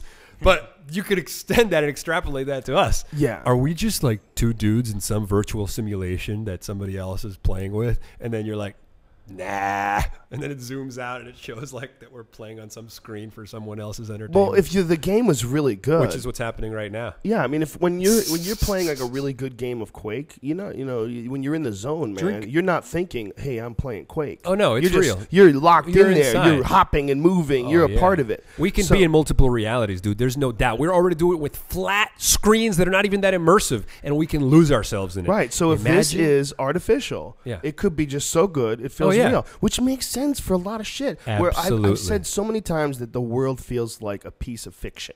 That the reality, when a guy like, you know what, when I yelled shut the fuck up at the TV when that Anthony Weiner guy got caught with taking pictures of his dick. I'm like, come on, man, this is shitty writing. If this was a sitcom, I'd get mad. Well, you know what? That's a movie. Yeah. A movie about a guy that's criticizing the screenplay of life. Yeah. Starring you would be really funny. It wasn't that I was criticizing. It was that it was like Coen Brothers-esque. Yeah, like it was so preposterous that it seemed like all of a sudden we're in a movie. Come on, the guy named Wiener takes pictures of his cock. Dude, the just clues throws them on the internet. The clues are everywhere, man. Row your boat. What? What does that mean? Well, the last line of row your boat. It says life is but a dream. Life is but a dream. Yeah, but that merrily, could just be a song, life is but a dream. They probably had to make something rhyme. What is life if not the pursuit of a dream? What if life is not the pursuit of a dream? There's clues everywhere, man. Yeah. Or someone could have been really high when they wrote that. Yeah. That doesn't Jesus mean wrote that song. Yeah, I've written a lot of shit high that I'm embarrassed about. Yeah. Like your one joke? Yeah. It's true. I really did write that. That's funny. So what do we do to sort of, I mean, I guess what we're doing is what you're doing right now. I mean, what we can do as individuals. We're creating memes. Yeah, and what we can do is retweet things that resonate with us. Absolutely. Talk about things that well, resonate with us. Every time you retweet something, 600,000 minds are potentially, fair enough. But 600,000 is a very big number. It's huge. So even if only 10, if the tweet that you sent out triggers a butterfly effect in his thought that opens up a whole new stream of possibilities for that person, that's real transformation. Yeah. So it's natural selection playing out at a faster and faster rate because things are happening. So you're creating artful change in the world using the power of your mind. Yeah. Somebody listening to this might invent, some new poem that becomes the campaign for some brand that, transforms the world. Like I said, the butterfly effect. But we're talking on scales and numbers where that's possible. I've seen the engaged, inspired audience, interface with you. Like I've seen it. So it's like it's kind of well, amazing. they're responding to you too, man. They're responding to your ideas, and you're passionate about it. And well, you know, one of the cool things about having a podcast is someone right now could be anywhere, you know, doing some tedious work around the house or whatever, right? And they were in a certain state of mind, and the conversations, the topics that you brought up, and the way we've explored these topics, all of a sudden their mind is fucking racing, right? You know, and that is a real cool thing. That is a really cool thing that we can do something like that. That to me is one of the most satisfying aspects of this, that you can entertain someone and engage them and literally put them on a little bit of a mental journey where they start just thinking about these different subjects. Yeah, absolutely. Nanotechnology, and you start exploring it and seeing how bizarre it is. Some of the references that you use, you go and look them up and go, holy fuck. So many people asked for book recommendations after our session. Oh yeah, I'm sure. So many. Yeah, dude. I've got to eventually make like a thing on my website. We like need to my do favorite books. You know, there's favorite documentaries. There's a documentary thread on the message board. But you know, I need to make that popular. Why I'm such a big fan of Joseph Campbell and the sort of monomyth and the hero's journey. But see, think of the hero's journey. We think so literally. So we're like, obviously a geographical journey. Like if you go on a safari and you climb Kilimanjaro, you will go through all the steps: a departure from the ordinary, overcoming obstacles, having a catharsis and realization, and making the return. But we need to apply that metaphor internally.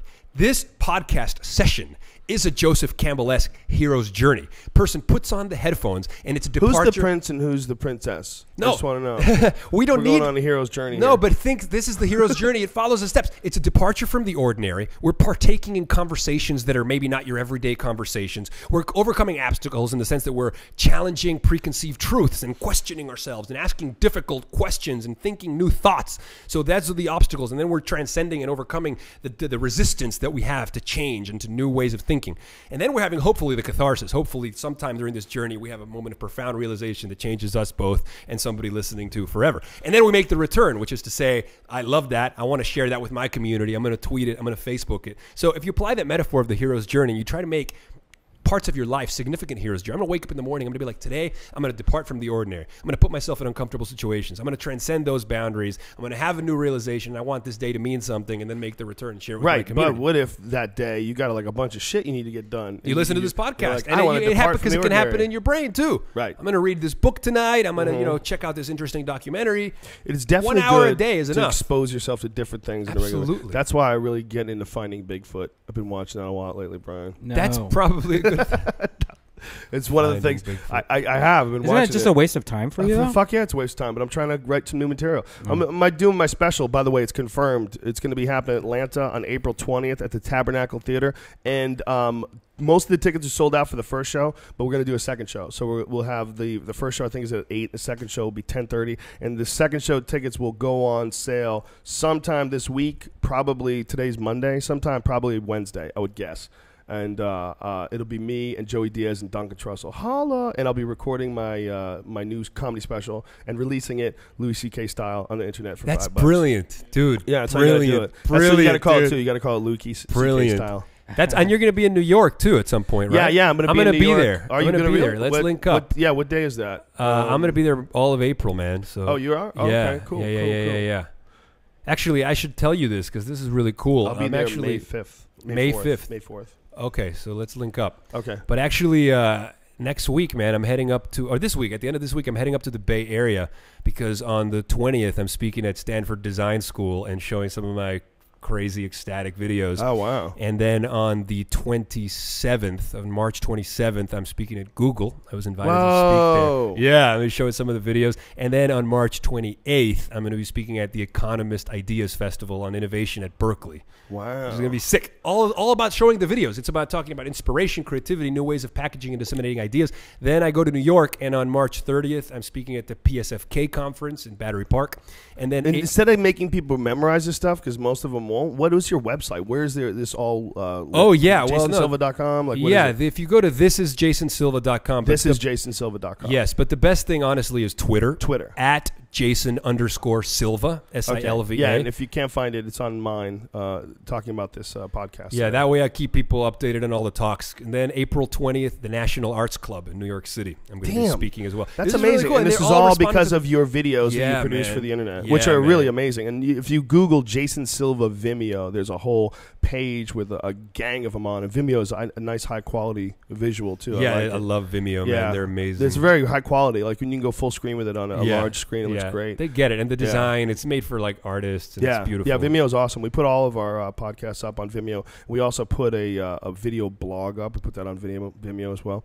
I think that's incredible, man, that you've getting all this work just from those videos popping up on the internet. How did you get started in this, man? What is your background as far as like education and shit? Yeah, man. Well, I grew up in Venezuela, and I went to international school, and of course, after Venezuela, I was in film school, and I did Current TV, which was Al Gore's TV channel for like the last 5 years. But it was really when I left last year that I wanted to do my own content. Did you ever get massages with Al? No, we didn't. Go to a hotel? No. Got really baked and didn't Al have some massage problems? I don't know, but the short videos was just I wanted to like apply in principle what I was believing intellectually. Like I wanted to make content that was mimetic, because I believe we live in a world where short form content disseminated through the internet can infect people, can transform minds. We don't need the old gatekeepers, so to speak. Now everybody's empowered. And so the reason short videos are easier to consume through small devices and this and that, and you don't ask for people for too much of their time. You know, that's a big thing. Well, until you've won them over, like you, and then people. I know that people love to listen to you for a long time. Well, like they love the podcast because what most people do is they listen to it while they're doing other stuff. Well, that's the best way to do it. That's brilliant. Yeah, that's brilliant. Well, it's a real genre, you know, that hasn't really been addressed before. Yeah. You know, well, I love coming here with you because it gives me a chance to talk about these ideas in a space in which is bigger and people are listening to it. But, you know, for my situation, to initially get the word out about the videos, it just worked to do them really short. But what I think people respond to them is whether or not they're into the ideas of exponential growth and technology and transforming the human condition, people are into the idea that inspiration needs to be reinvented. How we package and disseminate big ideas needs to be re-examined because we have a new substrate. The internet is a new substrate. When we invented the printing press, we came up with the format of the book, and there was like rules and parameters, and this is how it works best. Television, we came up with the sitcom. Film, we came up with the length of time that a film should be before people get restless in the theater, and so on and so forth. And I think on the internet, we're still figuring it out. Yeah. What are the parameters of work? What are the lengths of videos? That we look at the statistics and get the information and find out how long people pay attention to stuff and this and that. And so I'm just trying to raise that conversation. I get excited when I find long form documentaries available on like Google Video and YouTube. Sometimes yeah, but you go to not YouTube a lot of the people don't do it yet on their screens. Yeah. We're gonna have that more when we have the merger of TV and with the web, with Apple TV and stuff. Then you're on the TV, you're on the couch watching TV, watching web content, and it's different experience. It's not just the small screen. Right. So when the screens merge, I think we'll have. Do you think that's entirely going to happen? You don't think that it'll be yes, I think still have the separation of computer and television? No, I think software is going to eat the world. That was a great article that I read. So do you think that like networks like NBC, AB, that's like legacy? It's all going to like be like VHS tape someday? Yeah. I think we're going to be interfacing. I think the Apple TV thing is coming, is my feeling, and that is going to make everything intuitive. And I read an article yesterday from Nick Bilton from the Times where he was saying that he gets anxious when he looks at his cable and TV box because there's so many buttons and it's so complicated and he doesn't know what input is connected to what most of the stuff he doesn't want to watch, and there's so many and he says that he looks at his like iPad and everything's so neat and he can press what he wants and get what he wants in real time, and we're moving in that direction. I mean, have you guys checked out HBO Go? It's really cool. Awesome. Yeah, I mean, on your computer, watch anything, anytime, on demand. If you're an HBO subscriber, but like a premium, beautiful, experience. I think that's the future. That's beautiful. And another thing that's the future, which is it's still clunky today, and I can't believe it's so clunky. Like the other day, I wanted to find a show on a channel, and I'm like, I don't know what the channel is. I have 1,000 numbers, so I'm like going through each channel, like, God, where the fuck is this channel? You know, it should be a search feature, right? No, it's just going to be Siri. It's going to be turn to the Cartoon Network. You know, and that's all it's going to be. Right. And the remote control alone is just it's like looking at an old payphone. Yeah, when the UFC moved to Fuel TV, when they have some fights on Fuel TV, I had to find Fuel TV. It took forever, right? Good fucking luck, man. Yeah. Good luck. It sucks. Yeah. It's like 618 on DirecTV. And especially when you have like HD channels now too. Like half the time you're watching, you're not even watching the HD channel, and you're like, oh shit, how long have I been watching this? Yeah, there's so many channels now, man. It's amazing. It's really stupid. That's why I think the Apple TV, when it does get released, I think that's just going to change everything. I think everything's going to be a la carte. I think NBC's going to be around, but they're going to be like any other channel. It's going to be like your channel. People like shows though. They like Lost. They like things that are going to be produced by a production company that you might not be able to replicate, the home user, even with incredible software. I think people will always want the premium experience, and they're willing to pay for the premium experience. I mean, I don't care to pay $20 to see an IMAX 3D film in a theater and be completely immersed in an experience like that. So, did you like Avatar? I thought it was beautiful. Did you feel any Avatar depression once you left?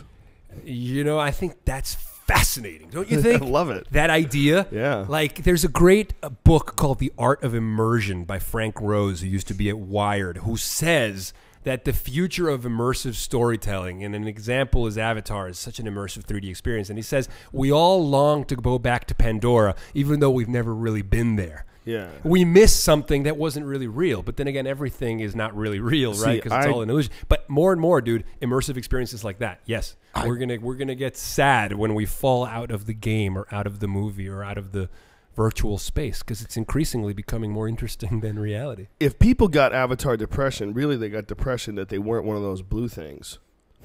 Because you wouldn't want to be living in Avatar if you were a human. You just a little fucking bitch. I think it was just so pretty that got jacked left and right. Yeah, but humans didn't even have a chance in the Avatar world.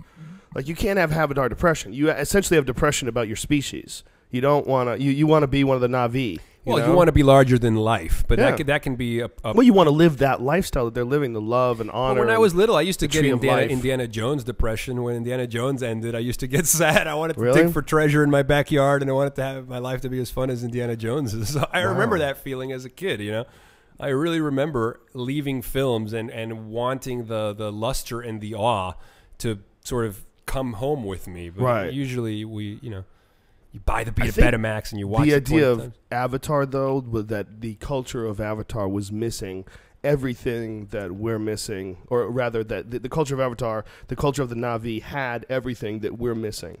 That our lost society, that our materialistic, ridiculous, society where we're not taking responsibility for our own actions. We all act collectively as a gigantic group or corporation. That this tribal life where all these people were forced to toe their own weight and celebrated and loved each other. Yeah, but that tribal life that supposedly was so advanced. I mean, they still had hierarchical systems. There was still an angry boss that told everybody else what to do. There were still warriors. They hadn't really transcend our savagery. In fact, but they're happier than secretaries. Well, no, but there's an interesting thing that Kurzweil had mentioned, that he thought it was really interesting that you use the world's greatest technology to bring our imaginings into being, to make that movie, to then criticize technology in the movie. So you use the most powerful computers and digital tools to realize that dream into screen. And then you tell a story inside of that technologically mediated reality. You tell a story about how bad technology is and how we should all go live in the forest again. Not really. What they told the story about was about greed and about the willingness to fuck over cultures and kill entities. That just also, to get that but a lot of mineral. people came out of that and said it was an indictment of technology. What was the mineral? Impossibranium or something like that? It was some stupid fucking name. It was like, what was it called, Brian? I don't know. I only saw the movie once. Obtainium. Inobtainium, impossible to obtain, something along those lines. Like, oh, you silly goose. There's a great term called computeranium that I recently learned, and I think it's when we leverage all the matter in the universe or in the galaxy into computation. So all the atoms, we put computation into everything, and then it becomes a computronium. Whoa. I'm not sure if I'm explaining it correctly, but yeah, this idea that civilization will eventually get advanced, that it can leverage all the matter in the universe and put computation into it, harness all the matter and energy in the universe. What does that even mean? Could you use that it means everything will have computation in it. Well, you know how there's, our computers are built of materials, and we put computation into those. So we could put computation into the stars? Yeah, How the fuck would you do that? I'm not a physicist, but this is stuff that you can find physical articles that speculate about the future and how a society will cross a scale, and then it will harness the energy of its star and put computation into matter and terraform other worlds. And yeah, I mean it's. I mean, but dude, we already do it inside of computers. I mean, computation and complexity inside of a microchip. The only other thing is complex is the brain. You know what I find Nothing else in the fascinating? universe has that complexity. I find fascinating when I go back to like some 1980s and 1990s science fiction movies. I like watching like what they thought a computer was going to be like. Like the movie Alien, I watched that again the other day. One of my all-time favorite movies, an amazing movie, and still holds up as far as You like must suspense. be excited about Prometheus, though. Oh fuck yeah! Oh man, I saw the 3D trailer in a Dude, theater. Blew my anything mind. Ridley Scott comes up Yeah. with, I'm down for. It's gonna But be genius. the first Alien movie is one of my all-time favorite movies. But God, the computer looks so fucking wonky and shit. And Yeah. and it was fascinating that like when you look at like some of these older movies, they'll take place in 2017 and it's like nothing looks anything like today. Right. Everything's super futuristic, flying cars and shit. Like when was Blade Runner supposed to be taking place in? How far in the future was it? That's a good question. I don't think it was that far. I don't think you we'll should be anything close to what. If you would see some of the little flying robots that they showed at TED this year. Oh, I saw some of those. 2019. The choreographed, Yeah. the choreographed flying little helicopters that could do a dance and go around obstacles and objects, and those are going to have HD cameras and they can map rooms. The Google self-driving cars. 200,000 miles they've driven with zero accidents. 1 million people a year die in road accidents, okay? 1 million people a year. When we switch over to those self-driving cars, which we already know after 200,000 miles, no accidents, they're only going to get better. That's that's coming. what cars are going to be. Of course. Self-driving cars. Just like airplanes, man. But then humans are too unreliable. You'd never be able to go sideways around a corner. You can do it in a sport track. You'd have to go to a track. Yeah, it'll be a sport, but not in a place where you can hit a pedestrian or hurt somebody else, Of course. That would be that, but that's that's amazing, coming, man. It's amazing. Those Google guys, they're geniuses. Yeah, they're so no one saw them coming. I mean, if there was a Skynet and Skynet wanted to sneak up on society and just sort of integrate itself completely, I mean, it is Google. Isn't there like a website, googleisskynet.com or something like that? Yeah, but I think at this point, their ambition of don't be evil is holding so true. I mean, I think that I love Google. Don't get me wrong. Yeah. But I'm saying it's amazing with Google Maps, and Google fucking voicemail, and Google Gmail. All free. Jesus Christ, all free. Yeah, it's incredible. It's incredible. There's a whole book about how everything is dematerializing and it's becoming for free. We used to have a camera, but now a camera doesn't exist because it's inside your phone. Yeah. You used to have like a notebook to write things down. That disappeared because now it's all on your phone. Which, by the Everything way, is dematerializing and going into your devices. have you seen this new device that's just come out? There's a new droid that came out. This Samsung Journal. Oh, Have you seen this thing? pen one, the pen note. one. Dude, it's fucking 5 inches. Yeah, it's huge. It's the biggest one ever. It's like a cross between a tablet and an iPhone. Right. It's amazing. Yeah. Beautiful. I bet the battery lasts about 35 seconds. Totally. On full brightness, you got about a half a minute. Well, it's pretty Say crazy. what you gotta say. It's pretty crazy that new iPad 3 has the same battery life, but yet the screen's HD and that's exponential growth right there, dude. Yeah, the battery life on those iPads is amazing. They like And it's got sold 4G. out their first batch already, Yeah. dude. They Yeah. said the demand is unprecedented, dude. It's pretty shocking how long you can watch a movie on those things. You watch like 3-4 dude. movies, and you look at it, it's not even like halfway juiced with the battery. I Like, can't that's wait for incredible. the iMind. You think they're already working on the iMind? What is that? It'll be like a synthetic mind, you know. I don't linked trust them. directly. I don't trust I them. can wait for the iCar. They need to make cars. Oh yeah, they need to make a car. Well, they'll do their counterparts to Google's self-driving Android Yeah. cars, and then Apple needs its iCar. Jesus, like a how long Prius. before we see self-driving cars on the street? very soon. I think very soon, Very because soon? Google Really? already has them driving in California, and there's been over 200,000 miles. Yeah. They're driving in California right now. Like, Oh, yeah. you could be rear-ended by a fucking Well, no, there's machine. been 0 accidents in 200,000 Would you miles. wanna be the They first literally, one, son? They map 3-dimensional maps of what's in front of them, dude. It's insane. They can see, and they can notice people walking, and they'll adjust accordingly. It's insane. You know what freaks me out, man? Insane. We got onto this through the idea of robotics and flying drones. Yeah. What freaks me out is those things that walk, that have like 10, 15 legs, and you kick them and they adjust. Yeah, that one that looks Yeah. like a dog, Yeah, dude. That you what immediately the sympathize fuck with is it. that thing, man. That's You incredible. should have seen the TED Talk. The head of DARPA gave a TED Talk, dude. And she was the most poised, elegant, articulate, attractive woman, dude. Isn't that the people from Lost? DARPA's the Defense Advanced That's Research Dharma. Project. Dharma, I know. Yeah, I Just know, kidding. DARPA. She was No, I know. amazing. She was talking about dreaming the impossible. She actually reminded me of Jodie Foster's character in Contact. This is Whoa. really like elegant, poised, articulate. You actually felt comforted to know that somebody that intelligent seeming is like running DARPA. And her Right. TED Talk was unbelievable. What did she talk dude. about? She was talking about dreaming the impossible, and we have to challenge what is in order to dream about what could be, and she's speaking on behalf of the agency that has invented a lot of stuff. So it's kind of amazing. What have they invented? I don't know, but a lot of stuff that we take for you granted sure? today, cutting edge stuff. Are you sure? Pretty sure. If you don't know, how can you be sure? Well, because if you read about DARPA all the time, they do the Advanced Secret Research Project. Wow. I wonder what they're working on. She showed a hypersonic plane. We still never got to aliens. We didn't get to aliens. No, we went on. You went on. Took me on a I crazy took you about journey. transcension. Why we don't? Right. Why we could never see them? Fermi's paradox. As So you the don't think universe we'll is- ever see them? Only when we build our own black hole and go into it, then we'll meet them at the end of time. Whoa. Because it slingshots you into So it's the not future. possible that they could just be like roaming through this universe in galactic No, because spaceships. if they did that, that would influence our evolution. Us discovering them and being influenced by their technology would be influencing our ultimate evolution. Battlestar it would create Galactica style. it would create a butterfly effect. And the thing that John Smart says is they wouldn't want to do that because that would be akin to incest.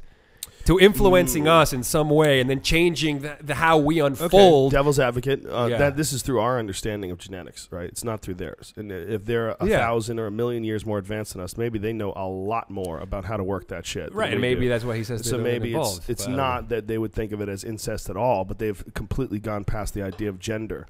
And replication by means of sexuality is just what we have Right, to but do it's to make still one replication. step from the primate Right. form. But they wouldn't want into us to the replicate their technology. gray maybe. alien, large almond-shaped eye form.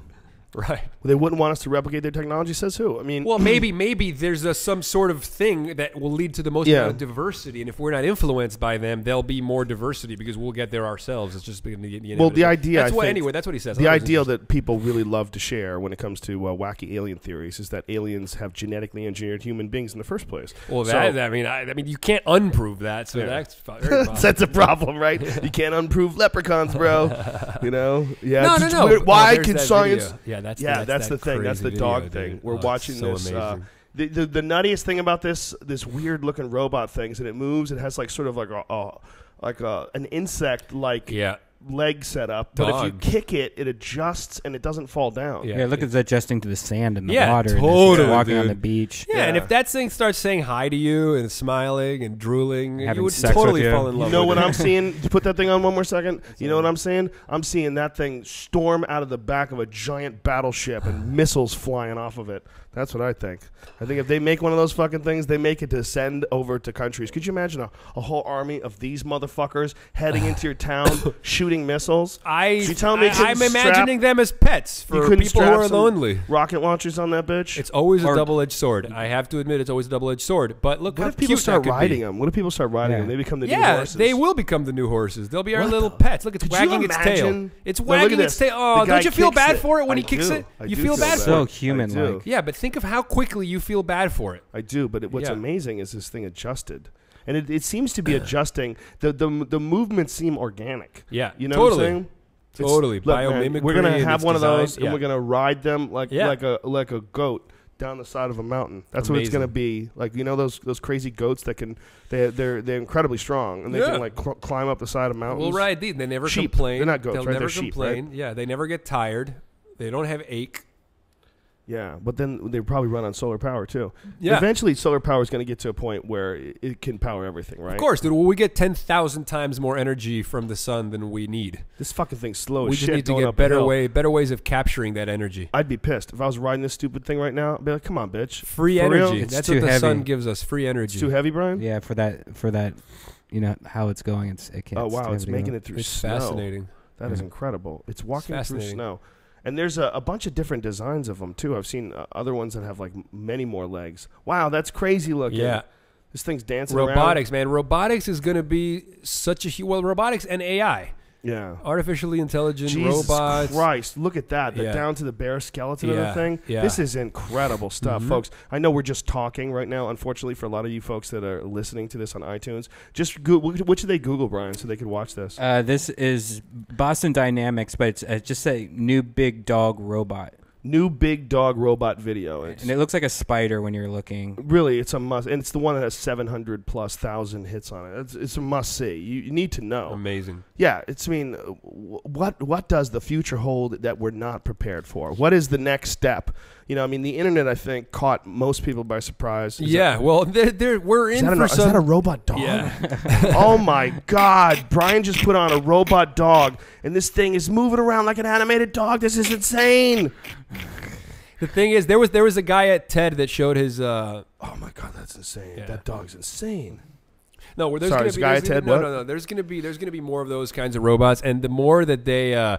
interface with us and they look cute, we'll start. It doesn't matter if they're conscious or not.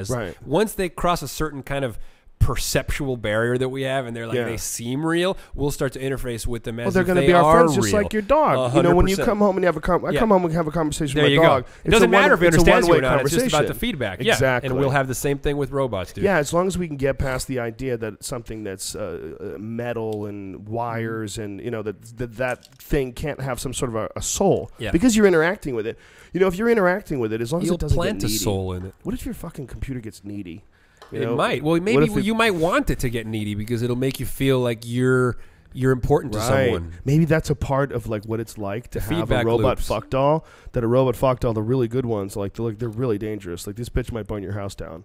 Like you can't fuck other girls. Like she's gonna be the best, hottest robot fuck doll ever. The robots will give you whatever you want, and that's the only way to make it hot. The only way to make it hot, she has to be super jealous. She can't just let you just treat her like shit. I mean, why aren't you sharing your location services with me, Brian? Yeah, she becomes a robot, an angry, psycho, jealous robot, and that's the hottest sex you can get. And so that's why everybody just accepts it. You'll be able to get whatever you want. The robots are going to be... There'll be Asian robot fuck dolls. Really Don't ask no questions. Just take care of business, son.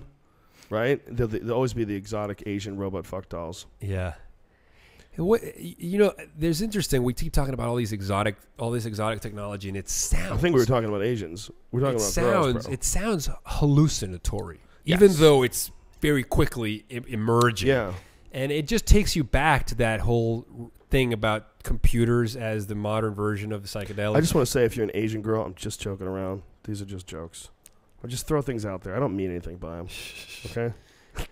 But what do you think of that? Like the whole Timothy Leary, computers are the LSD of the 90s. Like people took drugs and they're like, we can expand our minds, and now computers expand our minds. Well, that relationship is very fascinating to me. It's absolutely fascinating. Well, right now, just think what's this interface that's happening right now. This is all live. Right. And right now there's only 2,000 people are synced up live with us. Right. But eventually this feeling of this conversation and these ideas explored are going to branch out to about 500,000 people. Right. So 500,000 minds and out of are that hearing our thoughts. Yeah, and out of that 500,000, who knows how many people are going to just, I read this Tony Robbins thing once where he talked about Tony Robbins actually very positive. A lot of people think that Tony Robbins is full of shit because he's kind of like made a lot of money. I think he's brilliant. He's got a lot of very, very good points. Mm-hmm. And one of them was to change your life, to make huge changes, all you need is a small change in the direction. And over time, that small change will lead you so far apart of where your initial direction was going. Absolutely true. And the idea is that if you have two cars in two parallel lines and one of them just takes a slight turn to the right and they keep driving straight,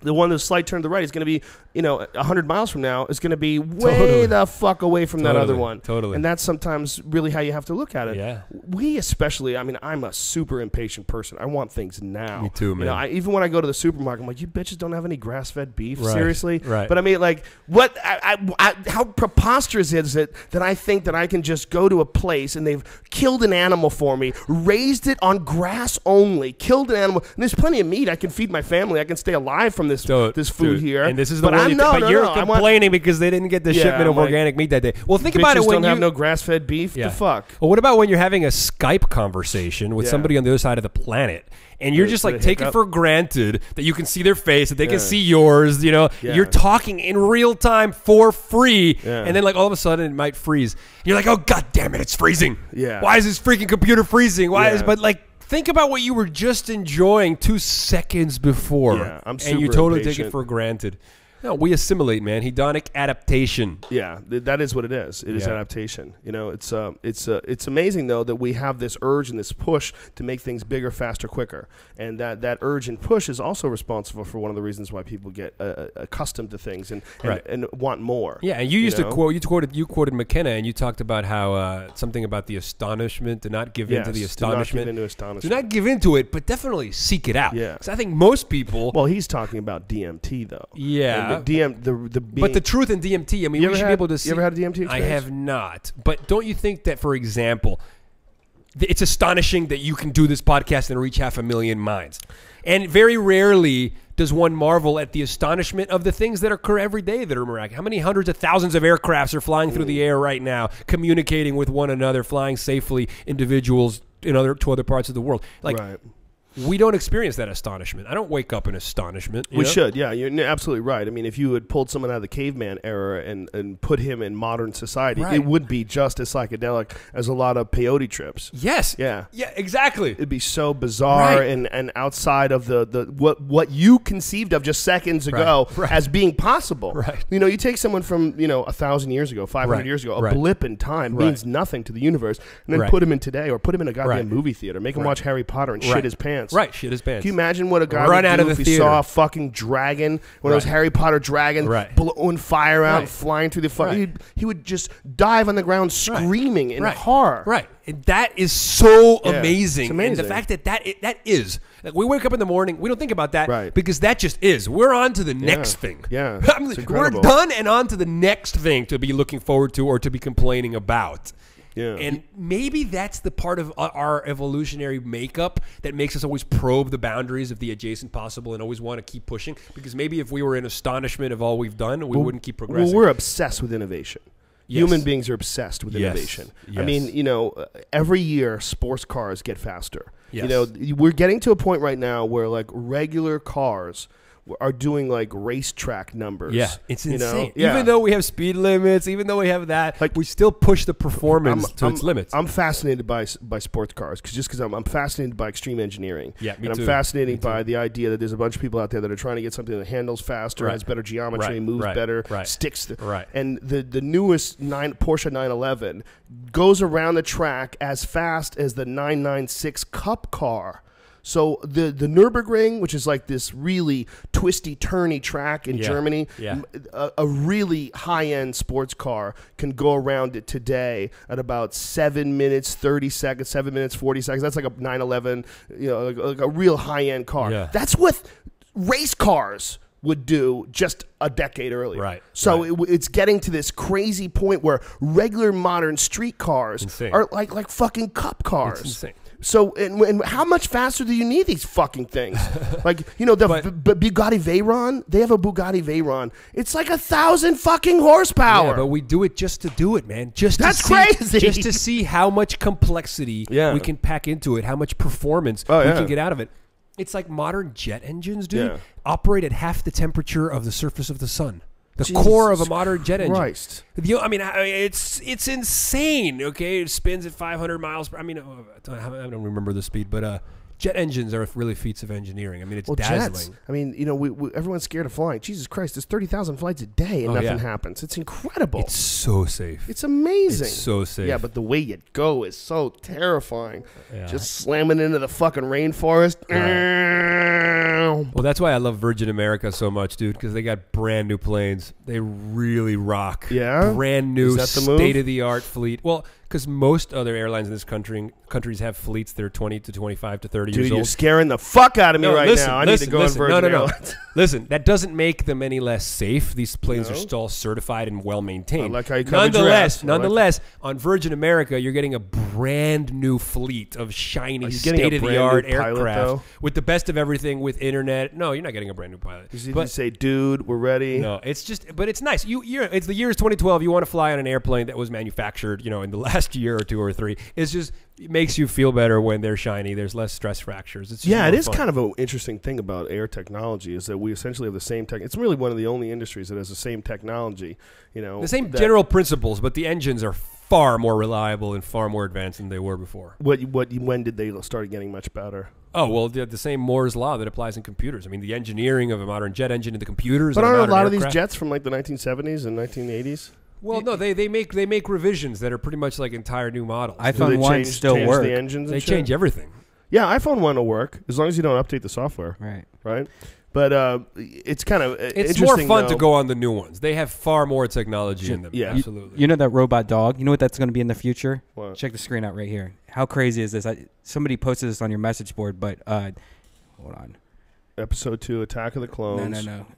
Here we go. Oh my God! That's Is that the real? robot. That augmented reality placed in there or what? Yeah. But they're AT-ATs, from Star Wars. Yeah. Those robot dogs are the exact same thing as an AT-AT. Right? Yeah, Dude, yeah. you're totally right. I mean, it looks exactly the same. Oh, so what is that? That's just they added that. Yeah, somebody just put a funny video together. There was yeah. Well, that's amazing. You're totally right. Yeah, that's exactly what it is. Yeah. That's fascinating. There's Brian's stupid fucking cat clock. How dare you? Oh, is that the cat clock? Yeah, that's the famous cat clock.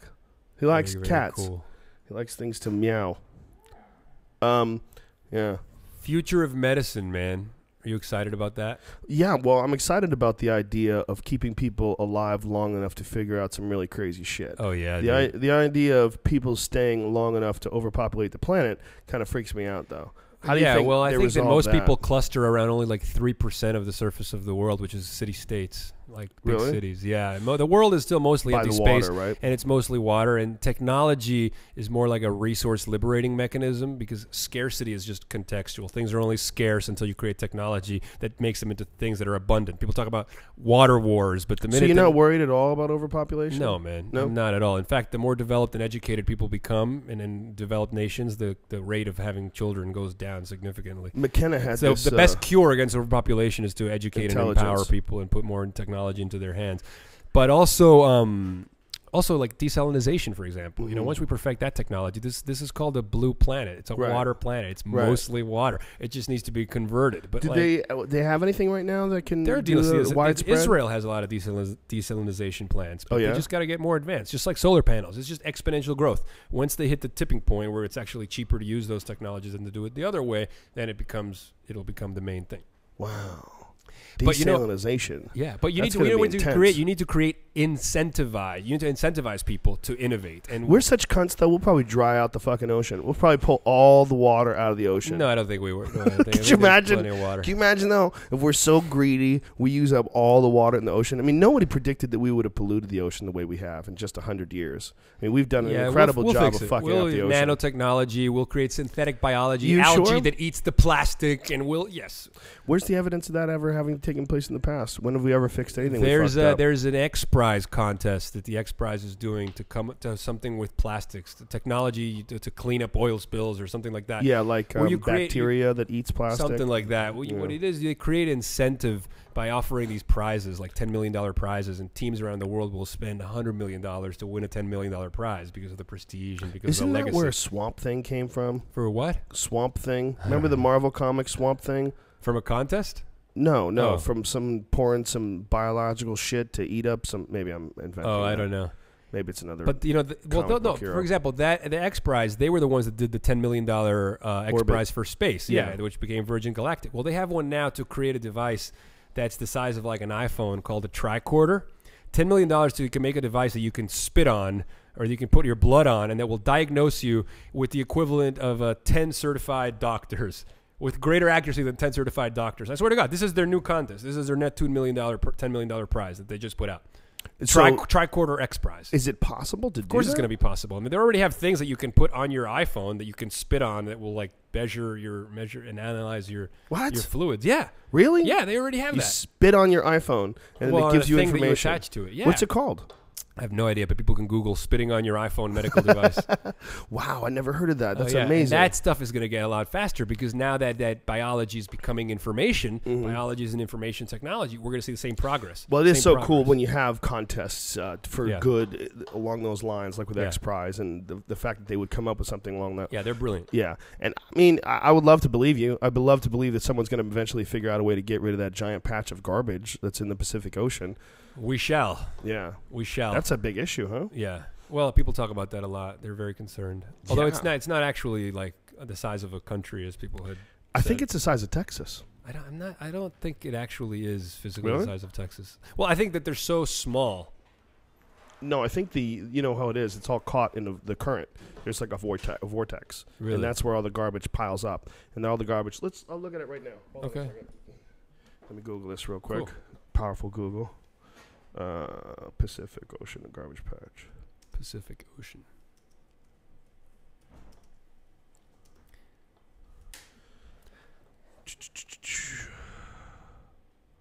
Oh, it's fucking huge. Holy shit.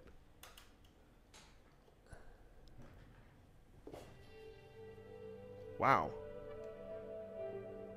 Although many media and advocacy reports have suggested that the patch extends over an area larger than the continental U.S., recent research sponsored by the National Science Foundation suggests that the affected area may be twice the size of Hawaii. Wow. Wow. That's fucking big. But that's That's not a lot the of size trash. Texas. That's But not we, the size of Texas, though. I'm pretty confident that we will create nanotechnology that will literally eat up the garbage. That's how we'll fix it. But then when it runs out of garbage, then it'll be hungry, and then it becomes Swamp Thing. Maybe it'll. Then it become doesn't want to Swamp die, man. It doesn't want to die, and that's how Yeah, Isn't that like the premise to a lot of comic book monsters? It's a double-edged sword. Fuck yeah, it is. We better come up with a way to kill those things before we feed them plastic. Well, You know? yes. Look, it's important to look at all the possible uses of technology for good and for bad. That's why the conversation needs to be had, though. Let me ask because you this. The progress is not stopping. What do I you think if we paint beautiful pictures of how things could be, we inspire the people to make sure that that's what we actualize. Absolutely, I It's- completely yeah. agree with Yeah. you. And I think the way you're doing it in videos and online is really cool, and it's very Thanks, positive. buddy. Well, the way you're doing it is amazing. But my question to you is, what if we saw kangaroos evolving? What if we saw kangaroos, they had found some flour, there was a psychedelic flower, they started eating it, and kangaroos started building houses Yeah. and whittling weapons and shit like that. And we saw some kangaroos welding. We saw some welding. We Would would we freak allow out. that shit? You think we'd go in and kick the kangaroos' asses and go, get the fuck out of here with your armor? We What, might, bitch? we might make other animals smarter. Who knows? Do you think so? We might give them. But then we'd be sentience. battling for resources. I think we would just jack them. No, because We don't even want will use Iran to have technology. nuclear power. What if the kangaroos came up with the nukes before Iran? What if kangaroos just started fucking being really super smart, man? Yeah, well, but I don't think that the resources will be an issue because we'll be harnessing You the say matter that. and energy from the whole galaxy. There's an infinity of resources. You say that, but what if an asteroid lands in Australia, right near where the What if? kangaroos are, and some spores from this asteroid contain a never-before-seen mushroom Right, that and it kills rapidly everybody. accelerates evolution, and within like 100 years, they surpass us, and then What if? kangaroos What are if? smarter than What us. if- What do you do then, Brian? What if? What are you gonna do? You go with your fucking cat clock. I'll create a time machine and take the words "what if" out of the dictionary. Well, then I'm gonna take a time machine and take the word "like" out, and you won't ever be able to say anything. What if? Ever, bitch. Listen, I believe that you are absolutely convinced that someone's going to come up with this. I just don't know. Well, if I agree with you. see it happening, man, and You I see know this? our brains. What is the current plans to fix this now? to fix which The garbage patch that we were talking about? Yeah, well, they're talking about creating some kind of like algae or bacteria that eats the plastic. I think one of the big guys of synthetic biology is Craig Venter, who also spoke at the Singularity University thing. And he was seeing in terms of the future of fuels and the future of like cleaning up like chemicals and absolutely going to be using synthetic biology. Wow. Yeah. Because we can program life to do whatever we want, you know? So we can... It's like, you you know, truly just like we envision can a use day. language to describe anything. We can just author instructions, you know. And here you have software that writes its own hardware. See, that's the thing about programmable life, unlike computers. You write the code manufactures its own, like, phenotype, right? Because Right. life, the genes, determine its physical attributes. So the software writes its own hardware into existence. That's what's really exciting about, like, synthetic biology and programmable life. especially if you give if you give some artificial intelligence access to 3D computers and 3D printers. Oh, dude, absolutely. Oh, my God. Things are going to get Imagine crazy. Unlimited intelligence, Unlimited intelligence that replicates itself, Yes. and Yes. 3D printers. Yes. But just the concept of 3D printers, Yes. having it aware of, Yes. now I can improve upon this design of Yes. 3D printers computers and take with trillions of time more RAM than our brain. Yeah, and instantaneously. Well, you know what Henry Miller year is said. like 10,000 years of progress. And we need to believe that it's coming, man. Henry Miller said, the day that men cease to believe that they will one day become gods, then they will surely become worms. Wow. That was Henry Miller. So he says, believe mankind, for going from ape to Superman, smack in the middle in a trajectory between the born and the made. Right. That's where we are, man. Yeah, we're in this weird stage. We're in the middle. Yeah, this weird stage where we're sort of conscious and we're aware. We're but waking also up. Animalistic and jealous and weird and savage, horny. We're going to turn ourselves into the most beautiful artwork we've ever made, man. You really think so? I definitely or think so. the aliens land first. Or the aliens land first. So you don't believe that societies ever get to the point where they travel from one place to another land and affect things? That doesn't... No, I think that they do, but the transcension hypothesis says that by the time maybe they reach the edge of the solar system or the edge of the galaxy, at that point, all the density goes back and it goes inwards into the nanoscale. So it's kind of like the complexity kind of goes into itself and makes a black hole and disappears from the visible universe. Is it possible that... People should look up the transcension hypothesis because it'll probably explain much better than I can. But isn't it possible that what you're dealing with is something that's here all the time, but it's in another dimension? Is it possible? Hyperdimension, string theory. Yeah, I mean that is addressed in that article. Yeah. So so you could even go back to McKenna and say, so when McKenna talks about hyperdimensional beings and well, the transcension hypothesis says essentially our minds, will break through the visible universe into other dimensions. It's like crazy stuff, except it's like written by an academic scholar. Wow. Yeah. So no aliens and flying saucers just landing. Yeah, that's what he says. He says, well, yeah, we'll go to other planets, but that's like early stage stuff. Like going to other planets over the next 50 years, that's so if early we ever stage. get invaded, we're essentially being invaded by young punks. That the really high level aliens wouldn't bother invading us. Right. Totally. Every time you do that, the microphone picks it up. Sorry, man. It's fine. It's good, but someone's going to be upset. Yeah, people, I'm sensitive because people always complain. I used to chew gum. Can't chew gum on the mic anymore. People are like, dude, you're fucking. And sipping, can't sip drinks. If you get up here and go, people get mad. I guess what you got to think of is someone. That's the reason why we put headphones on. We could easily do this conversation. Yeah. But if you were in the gym right now, you would hear that. Sorry, gym guys. No, please. Sorry, everybody. Just wanted to keep everybody happy. This is all incredible stuff, and I guess it all could come true and come to fruition as long as we don't fuck it up, or as long as some gigantic natural disaster doesn't happen as well, right? Yes. Do you take any? Do you ever take any care or in consideration? Well, yeah, I mean that's super volcanoes, shit like that. I think. Look, we have to be paying attention, and we have to be cautious, and we have to be vigilant as we transition towards what promises to be the most exciting time in human history. I mean, we're already living in the most exciting time in human history, but let's not lose focus, let's address the grand challenges of humanity. We've never had such tools with which to do so. And I think it's like an opportunity for us to pool our mental cognitive surpluses together and fix shit. Yeah, absolutely. Do you think we'll ever get to the point where we can avoid asteroids? Sure. You think so? Yeah. What shoot them down. Yeah, we'll get shoot them down. You think? Shoot them down with lasers. Destroy them a with single lasers. laser would blow it up. Everything's turning into Star Wars. Yeah. You really think the enemy will do that though? I mean, some asteroids are miles wide. We already have lasers that are pretty powerful. I mean, send nuclear weapons to them, like in the movie Sunshine. Well, no, the issue with that is actually that it makes it worse because what happens is instead of one big impact, you have hundreds of thousands of impacts. Little ones. Well, they're not even little. You don't need anything that big to make that giant crater in Nevada. It's one of the weird things about all planets. I mean, every planet we find is littered with impacts. We live in a very volatile solar system. Well, we've been inhabiting the Goldilocks space for the Goldilocks amount of time, and we've just been very, very lucky. Like I said, we've been talking about this. All of our progress, man, is a blink of a blink of a blink of a blink of a blink in terms of cosmic time. So it's like, it's not that we're lucky, but it hasn't been that much time that has passed. We're lucky give a couple million years and the inevitability of getting hit is coming. That's why we got to progress so that we can thwart that. Well, they just found a very recent evidence of an impact, a big one, about 13,000 years ago. And Wow, what's there you really go. fascinating about that is all the ancient history theorists all point to that point in time as one being the end of the Ice Age, like around that time, the end of the Pleistocene, and also that's when a lot of people point to the possibility of like an ancient civilization like Egypt falling apart and then rebuilding in the same area. Sure. You know, when they hypothesize that something went wrong, it's always around 10,000, 12,000, 13,000, somewhere around there. Like these cycles. Yeah, well, the idea is that, you know, human life on this planet, like the reason why there's the myth of Atlantis and the myth of, Noah and the Ark and the Epic of Gilgamesh, is that there's all these giant disasters just that frequently hit, you know, and, you know, if something hit us today and wiped out. We're wired to look for danger, man. That's the only way we survive. So cautionary tales embedded in our culture are just alarm systems. Sure. You know? They're just and it's meant kind to of keep us a prepared. race. I mean, it's kind of a race between technology awareness, progress, and the ability to at least predict and prepare slightly for natural disasters.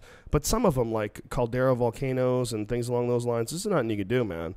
Right. There's just nothing you can do. When it goes, it goes. Unless you can figure out a way to throw some ice cubes on the lava. And Maybe. keep it from fucking blowing sky high. Nanotechnology is the only way I think that could be addressed, you know?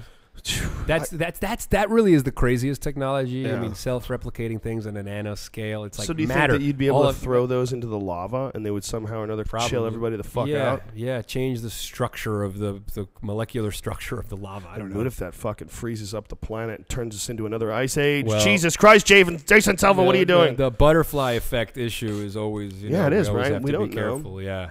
Well, no, we'll have supercomputers that can map out every possible possibility, trillions of times more than we can map out different scenarios in our heads. So those AIs will be able to pick the best scenario. They'll make mathematical projections, and they'll be like, okay, there's 1,000,000,001 probabilities of this is the best one, let's do it. You spend so much time thinking about the future and thinking about all these possibilities. Is it possible that when you do this, or is it difficult when you do this, not to ignore the present? Is it hard to, you know, is it like a sort of a normal thing to sort of ignore the present, where you're concentrating entirely on what the human race is going to accomplish? Yeah, and well, I think that, you know how they say that. I didn't just phrase that very well, but you know. No. I think, you know how we always talk about how human beings need a purpose. And Yeah. a purpose, by its very nature, implies a reason to look forward. Right. So we can't help but look to the future. It's what we do. So your purpose is to create a purpose and to put the idea of purpose into people's heads. What gives me a sense of purpose is a collective feeling that, like, wow, humanity has this unique opportunity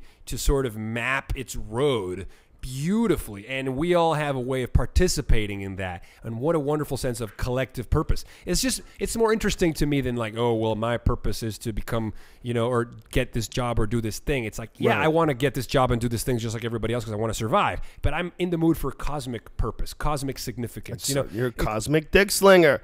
Did well, I say that? It's the same reason that religion always appealed to people, for the same reason that man can live for a few weeks without food, a few days without water, but not for a second without hope.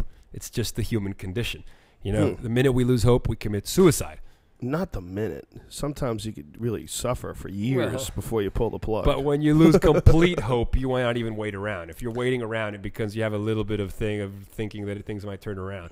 Yeah. So I think it's important. I think it's important to look forward. I think it's huge. I think it's the only thing that propels our progress anyway, because if we were in a stupefied lull, staying in the present, we wouldn't do anything. Yeah, of course. What do you see happening in your lifetime? I mean, we are right now in 2012. This is supposed to be, if you're paying attention to time wave zero novelty theory, this is supposed to be when the shit hits the fan. Well, you know what I found recently? I mean, I've talked about this recently, but I wanted to bring it up with you because I know you're a McKenna fan as well. He altered the end date to coincide with the end date of the Mayan calendar. Yeah, maybe he was of the people that believe that by creating a social movement around these ideas, you more quickly actualize those ideas. People were so upset at me for bringing this up, but somebody had posted it on my message board, and then I went and read, and apparently his initial calculations was November of 2012. And then he moved it to December? Moved it to December 21st, which is the end date of the long count. But then somebody brought up the other day, there was like an internet meme going around where, calculate leap years. Did the Mayans calculate leap years? Because if they didn't, all this shit all happened 700 years ago.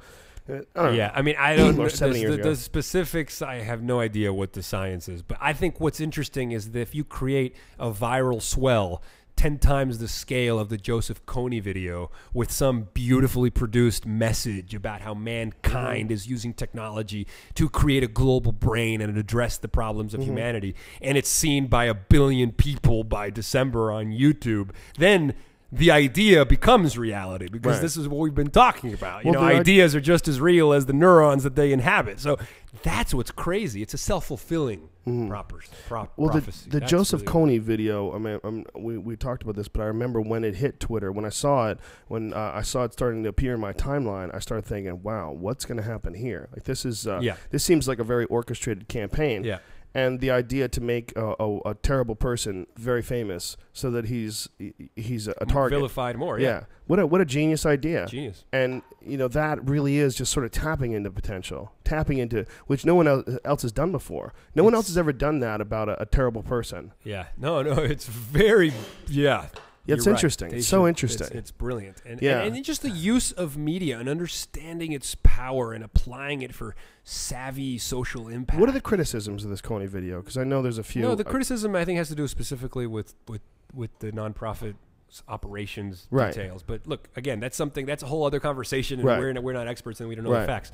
But I think what's interesting is what they've made with the video and what that video means about the future of how messages get spread. Yeah. That we're seeing, we all know where we were when the Kony video hit. Yeah. It's one of those things where it's like something has changed here. Yeah. And we're all aware that, okay, this is a new paradigm. Within a week, man. It's a paradigm shift. Not even a paradigm shift. You know what's really fascinating is the Obama campaign is releasing, this is where they're so social media brilliant, savvy, they understand aesthetics in that campaign. They had the director of An Inconvenient Truth is about to release a documentary, so like a well-made film about Obama, and that's going to be part of their campaign media materials. So instead of like an ad, like a normal attack ad like the other guys are doing, no, these guys are releasing a film made by a talented filmmaker. I mean, the brilliance of that. That's pretty smart. And that's probably going to go ridiculously viral. That's the best campaign video you could have ever done. When is that going to come out? I don't know the dates, but people should Google the new Obama. I wonder if it's going to be like a trailer. I wonder if it's going to be free or like Louis C.K. I wonder if it's going to be like a Kim Kardashian reality TV show where you know that they've created artificial scenarios to move the plot along. Yeah, like Obama's right. Obama, we got you at a car wash now. Obama's like, Mexican food. I don't want Mexican food. Now you're going to be washing the car. Could you imagine if they actually did it? They produce it like a reality show. Yeah. Would that be the most ridiculous shit ever? I haven't seen it. I wonder what it's going to be. Something tells me it's going to be a well-made film with beautiful music and. Well, it'd be nice to see him talk outside of that fake sort of. I'm giving a speech voice. Yeah, exactly. You know? It should be like a documentary that followed him, and you get the behind-the-scenes. Well, the fake I'm giving a speech voice is very disturbing because it's too smooth. It's not real. It's too polished. It's not. It's not. You know, I know it's prepared and beaten down to. I don't want that out of a leader. Yeah. You know what I want out of a leader is I want to know that this is you. This is you. This isn't I'm being a strip club DJ. This isn't I'm the AM morning guy on the zoo. Coming up next, the same fucking voice when you hear a man give a speech. And that, you know, there's that way of talking that is so goddamn fake. It should be illegal. They should be able to stop you from making campaigns and speeches and stop you and go, you can't talk like that. It'll be interesting to see how it comes across. And speaking of politicians, did you see the HBO movie about Game Change? What is it? What's Game Change? It's about the McCain. You know, about Sarah Palin? Yeah, when he picked his running mate. I can't watch any more Sarah Palin stuff. Well, Julianne Moore was so good in it, dude. She's pretty hot. She looks just like her. Yeah, but like the film is so upsetting. And really? Well, because it shows you the theater of what a lot of politics has become. Well, and also how obsolete it is. And how accurate is it? I mean, how accurate is the conversations? I mean, it's all been doctored up for fucking dramatic effect. I don't know. You need to see it, man. I think when they bookend conversations and shit, you still get the message. You still get the idea of the reasons that she was put there, and her lack of experience. Yeah. And, well, that became painfully obvious immediately. But here it's presented in a the way it would be like a film scholar, explaining something to you. Well, to me, it just illustrates how wonky the system is. Right. That could even be an option. How could that be an option? Exactly. How can it be an option? Why do we as a society would allow something like that? Well, it's what I've always said is the real problem is that there's really fucking dumb people out there, a lot of them, and they get to vote too. Mm-hmm. And the problem with dumb people is they don't know they're dumb. So when they see someone like Sarah Palin, who may not be the smartest person in the world, but she's way smarter than them, they can't distinguish between her and Stephen Hawking's. When Neil Tyson speaks, he sounds just as brilliant as Sarah Palin because they're both way out of their fucking league. Most people can barely string together a sentence. And so these are the people that cling to her because she represents simplicity. She represents, I think today, good old-fashioned things and hunting and family and God. A safe danger with her. She's dangerous, but she's also familiar, and so maybe that's why. But like, fuck, I feel like today, man, if you have access to the internet, you have no excuse not to be on Khan Academy. You have no excuse not to be watching TED Talks. You have no excuse not to saturate your brain with knowledge. Like, it's not like there's no books around. Like, every book that's ever been written is an internet click away. And I feel like ignorance is inexcusable these days if you have an internet connection. So it's kind of like, I don't know, like it feels like, the tools are there, but it's up to us how we use them. It goes back to the same message, and I think people really they need to get on this, right? They need to get on this. The representative government idea has got to go. That's not necessary anymore. We can all instantly communicate with the government. We can instantly decide what we agree with or don't we agree with. We can have our voices heard the already. idea that we have senators and congressmen and that they're in this position where they get to vote for their districts. Shut the fuck up. Fascinating idea. Yeah. That's a ridiculous idea. That's not even that's not. See, everybody looks at it at democracy as if like you get a say, you get to vote, but you don't get a say in shit. You get a say in who you pick, who gets you in a position, but democracy needs to come online, man. Like the whole thing 100% needs to be revamped. Yeah. They need to throw out all representation. Crowdsourced. The internet needs to be vote on new constitutional amendments. And there should people who have jobs, but those jobs are to carry out the will of the people, not to represent the people. The people can represent themselves now. When is somebody going to make a Joseph Kony style video about legalizing marijuana? And if people say, click here and play this to say yes, and if it gets 1 billion views, they'll have to legalize it. You could already see, just Google The Union, man. Go watch the movie The Union, the business behind getting high. It's a documentary that I was involved in that my friend Adam Scorgi produced. It was like, I don't know, it was like 4 or 5 years ago at least that we did this. It was one of the best documentaries on the reality behind the illegalization of marijuana and the reality behind how big of a business it is and how many fucking people use it.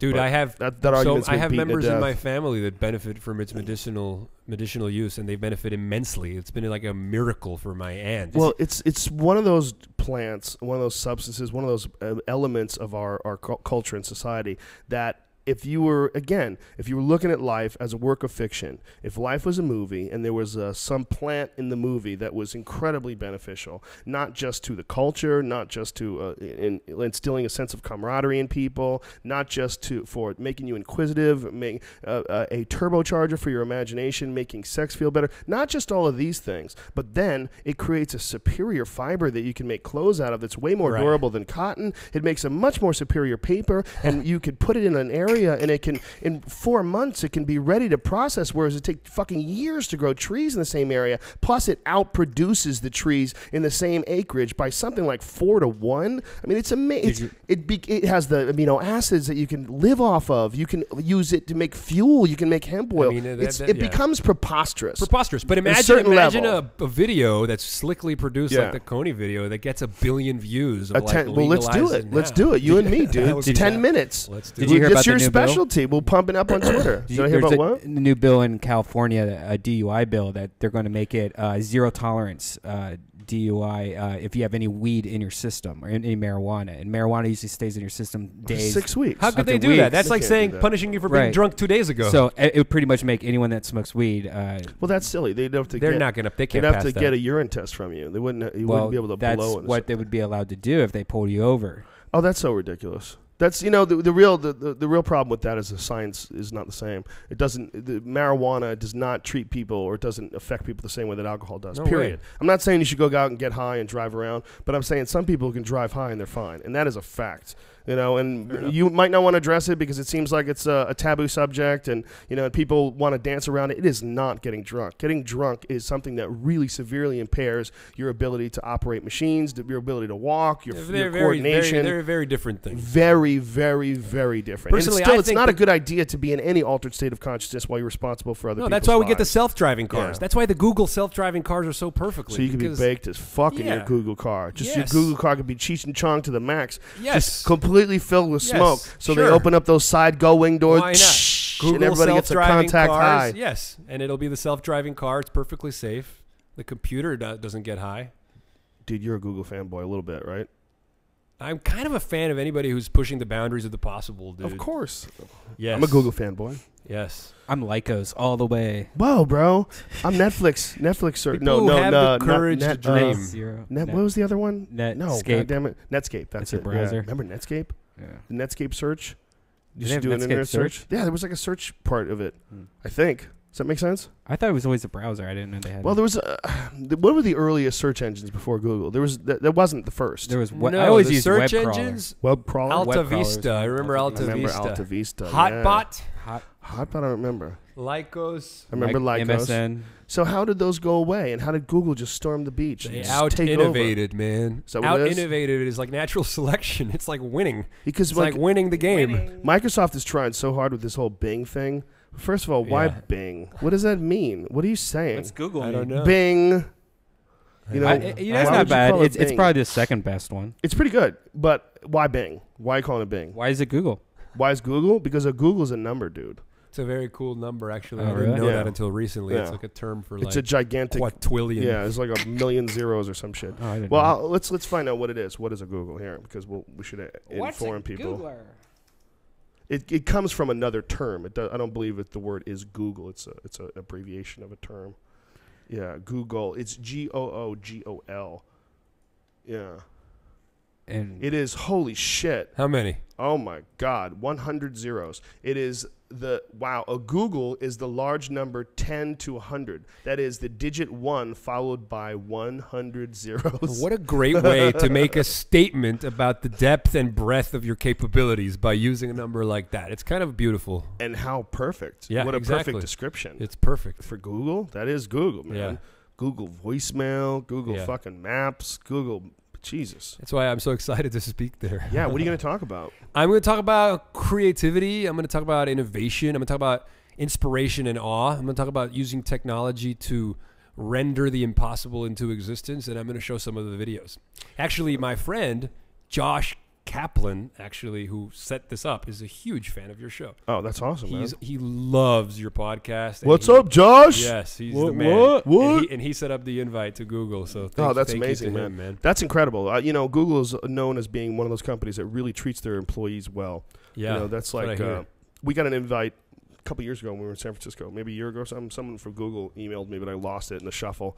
My email gets clogged sometimes, and I just can't find anybody. Because you get a lot of crazy. You must get a lot of emails in general, huh? Yeah, but the one thing that I was fascinated by, I wanted to see what it was like in there, because I've always thought, like, man, why can't someone make a company where they treat their employees well? Like, how much more does it cost to give them really good food, take care of them? It might cost like a little more, but wouldn't make the atmosphere way better and make everybody Exponentially so. appreciate it. Yeah. Yeah, I mean, that's like one of the most important things is that the environment be positive. Totally. Nobody wants to work around someone who doesn't want to work there. They also Somebody feels understand bad that about working there. creativity and productivity comes from allowing people to have distractions. Yes. So it's like they have ping pong tables Right. and beanbags and all Yes. these things because, and some people might criticize, oh, it's just a playground. Actually, no, it probably makes the employees much more creative. You're creating spaces in which the free association and their synapses can fire. And Yes. that's creativity is about that. It's about And I'm changing sure things they're up.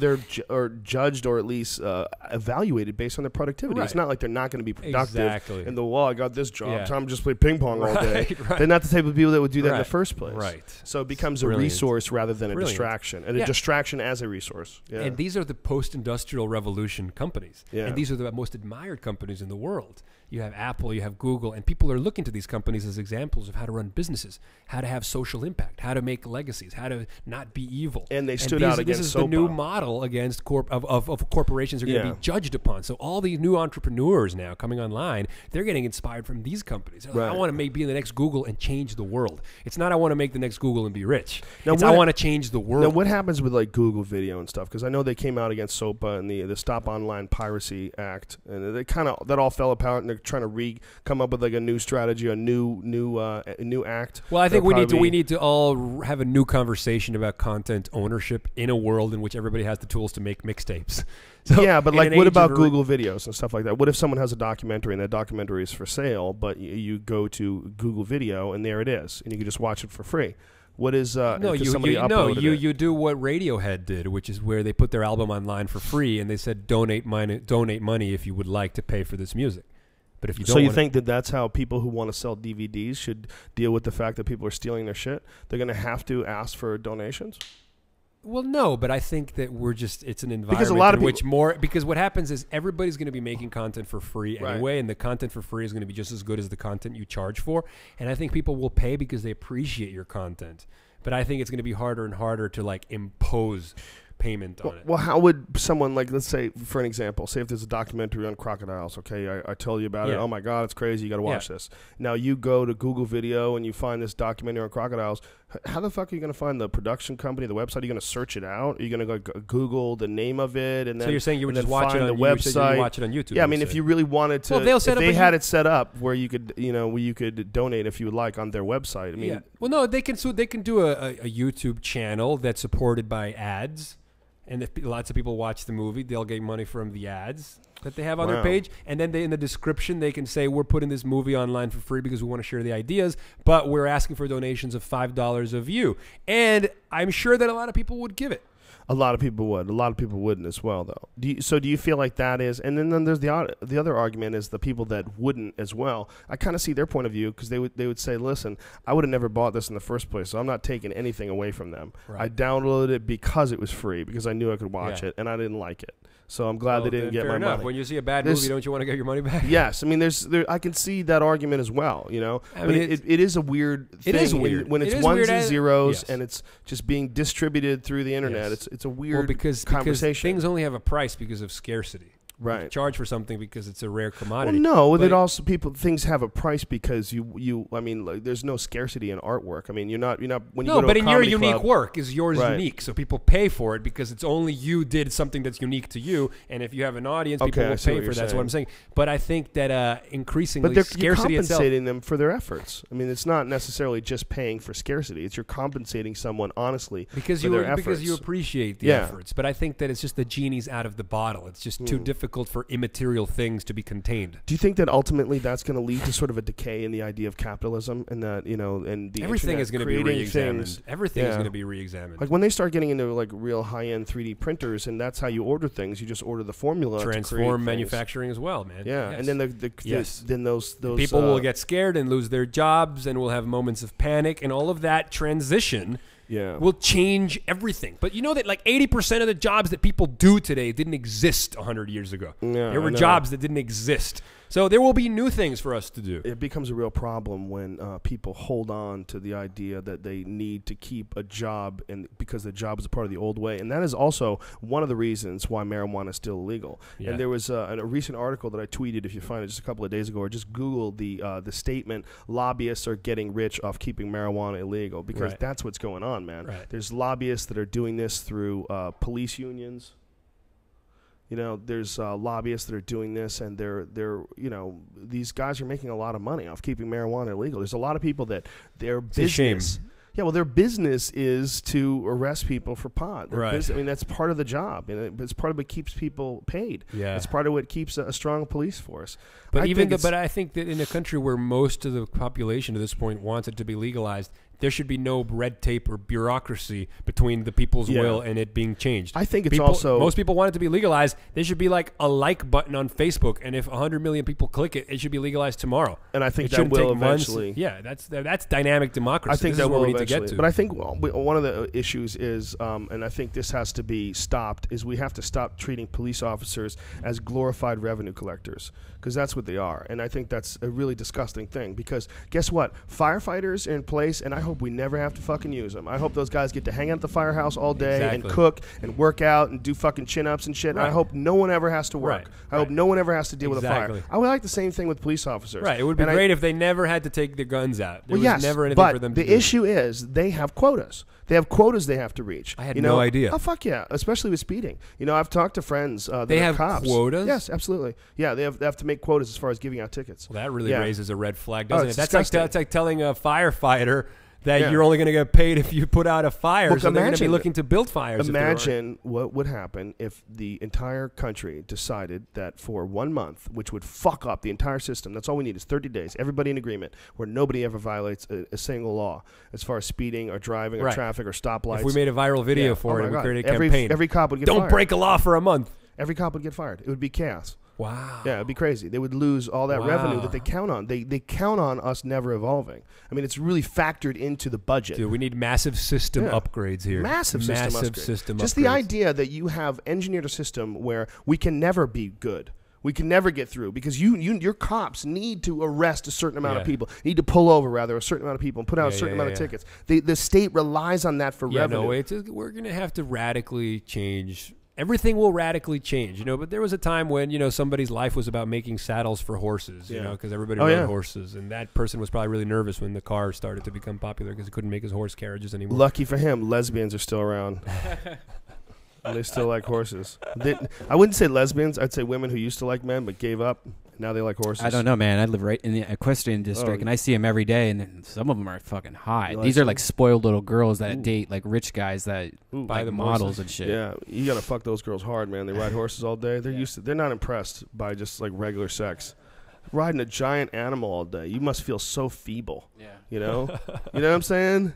They get on top of you. They're like, really? This is it? This is all you got here? The next level of masturbating. I don't know. I always feel bad for the horses, man. With chains around their mouths. Yeah, I'm gross. like, no, man. I'd rather, I don't like it. It's gross. It's gross. There's a lot of people in my neighborhood, and they're like super self-righteous. Like, slow down. You could be like, it's 28 miles, the speed limit's 25. You're going 28. Slow down. Slow down. Just big bull dyke on her fucking crazy animal.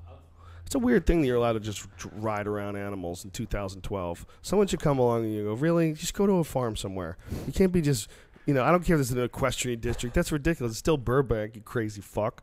What are you doing riding a horse in my neighborhood? Get out of here. Well, soon we won't eat animals either. I'm really convinced. That's I'm convinced nonsense. About in vitro meat, man. Well, Tissue engineering. Someone's gonna have to eat those fucking animals. That's a problem because what happens then? Do we sterilize them? What do we do to keep them from just being everywhere, like in India? What's it? What is it like if you drive everywhere and there's fucking cows or like rats in New York City just infesting the landscape and we can't eat them? Someone's gonna have to kill him, bro. We're gonna have to introduce Triceratops. Well, maybe we won't have to some breed. dinosaurs. We won't breed as many. I mean, that's another option. What if we just let them go, right? If we let them go, we're not eating them anymore. We let them go. They're gonna fuck. They're gonna fuck, and they're gonna be like buffalo on the plains. We'll just grow the tissue without. They're gonna be everywhere. System. Oh man, I don't know. I think if we want to stay human, I think they're gonna keep breeding. I think we're gonna have to get predators. We're gonna have to make some robot predators, like those dog robot things that only just go out and jack cows. Interesting. They just do it to keep the population down. Who knows, man? It's gonna be. Brian just shook his head. We'll have to I said something too ridiculous for out Brian. of the new scenario. No, the new scenarios will come, and we'll find new novel solutions to eat deal meat? with them. Do you eat meat? I eat meat, not every day, but I'm a flexitarian. A flexitarian? You're flexible? I eat meat, but I try not to eat it every day. Do you ever consider the idea that what you're doing is harmful to the energy of the universe? That you're eating tortured animals? Does that ever fuck with you? You ever watch like Food Inc. or? I try to have organic food, but I still, that's like a cow that grows up in a hippie community and then gets shot in the head. I don't know. Still gets jacked. I would like to become vegetarian. It's not the easiest thing to do logistically, Yeah. You can't always find. Right now, you're going to get a swarm of hate mail from sweaty little vegans and vegetarians. They're warming up their little fingers right now. Well, I'm a flexitarian. I mean, not Jason Silva, eating vegan. I thought you were an open-minded person. Eating until I vegan heard food you. twice a week is already really good. You're making Is it? it's a beginning. That's decent. It's a beginning. Twice a week? Are you? No, I eat meat. Yeah. I think animals are dumb, and I think if they were smart, they would be killing us. I think we'd have issues. I think every animal on this but planet hopefully is we get an to the animal. point where our empathy is big Animals enough to alleviate compete. suffering, even suffering if it's not completely. I agree. Completely as However, conscious as the we are. cycle of life requires predators, and we have sort of completely hijacked that cycle of life with the idea of cities and civilization and big metal boxes where you can drive through a fucking safari and be 10 feet away from a lion killing a gazelle. I mean, we got a crazy. We're game changers, reality. man. We're Complete game changer. changing species for good or for bad. Yes. I think more for for good. I'm I more agree. impressed with us Oh, than yeah. I am disturbed by us I by a long am shot. much more impressed with us than But I am disturbed but as it's well. nice to just kind of to marvel at ourselves a little bit. I think we have kind of a what's it called, a guilty cosmic complex, where we Yeah. feel like we're small and insignificant. No, I think we have a big role to play. But we could play an even bigger role if we pool our cognitive resources together. I agree, but I this also is a agree chance. that bacon is delicious, and so is steak. And Yeah, fuck but 'em. you can grow bacon out of like stem cells You can and print not out have a to bacon. kill It's another good. animal. It won't Print be out as some good. bacon. You're never going to be able to recreate venison. You're never going to be able to Is that a recreate special wild bacon? venison. No, venison is deer meat. Oh, okay. You could totally recreate You that. could. Bro. There's a delicious, gamey, wild flavor And to they'll have that animals shit in that numbers, run away. ones and zeros. Do you think they'll be able to figure that out? Fuck yeah. Yeah, I man, don't- it'll be like in the Matrix when the guy's eating the steak and he's like, I know this is not real. I know it's made of like code. Right. Yeah. But he's like, I don't care. It tastes delicious. And then he puts it in his mouth. So you're going to be satisfied with that? I think we all would. It's inevitable, right? It's Yeah. inevitable. Well, dude, I mean, what are we tasting anyway except our brain's interpretation of something going in through senses that are like creating a software that goes in real time and tells us, oh, this is what this feels like. I'm glad I got to experience life with no answering machines.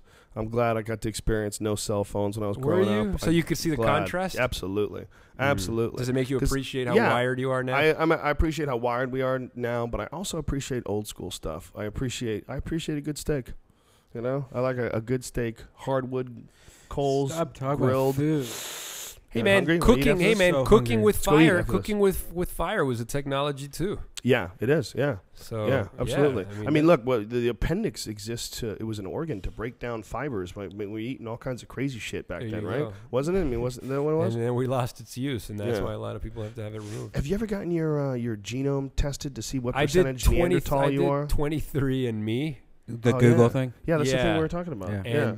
and What'd they say? It's not completely. I mean, it's not like they can understand everything Oh, yet. someone's a monkey and doesn't want to. Yeah. It's trying to downplay No, the technology. Yeah, no. Well, and it's one of those exponential things where eventually it'll be 100% tell you everything about everything. Do you have to But right spit now, in at a least it cup? tells you. Did you spit in a cup Yeah, or something yeah, like and you that? send What it do to you? How them. do you do it? What do you do? They send you this little tube and Go you to spit it in and you mail it to them. 23andme.com. Yeah, 23andMe. It's What was- amazing. what were your and then it'll results? tell you if you have like a precondition of some sorts, or if you have a likelihood of developing something like high blood pressure, if your genetic profile says you're going to get Parkinson's, or the percentages of a chance of developing something. So for people who get stuff that's preventable, you know, if they're like, oh, I have a 70% chance of high blood pressure, well, I can start addressing that now. 'Cause I've been told that I'm more likely to get it than another person, so I can change my diet now. Because some people are just genetically so lucky that they can eat shit and nothing will ever happen to them. Those But other people- motherfuckers. yeah, that's always the case until we all upgrade our genes. But for everybody else, this is a chance to see what some of their vulnerabilities might be and how they might address them.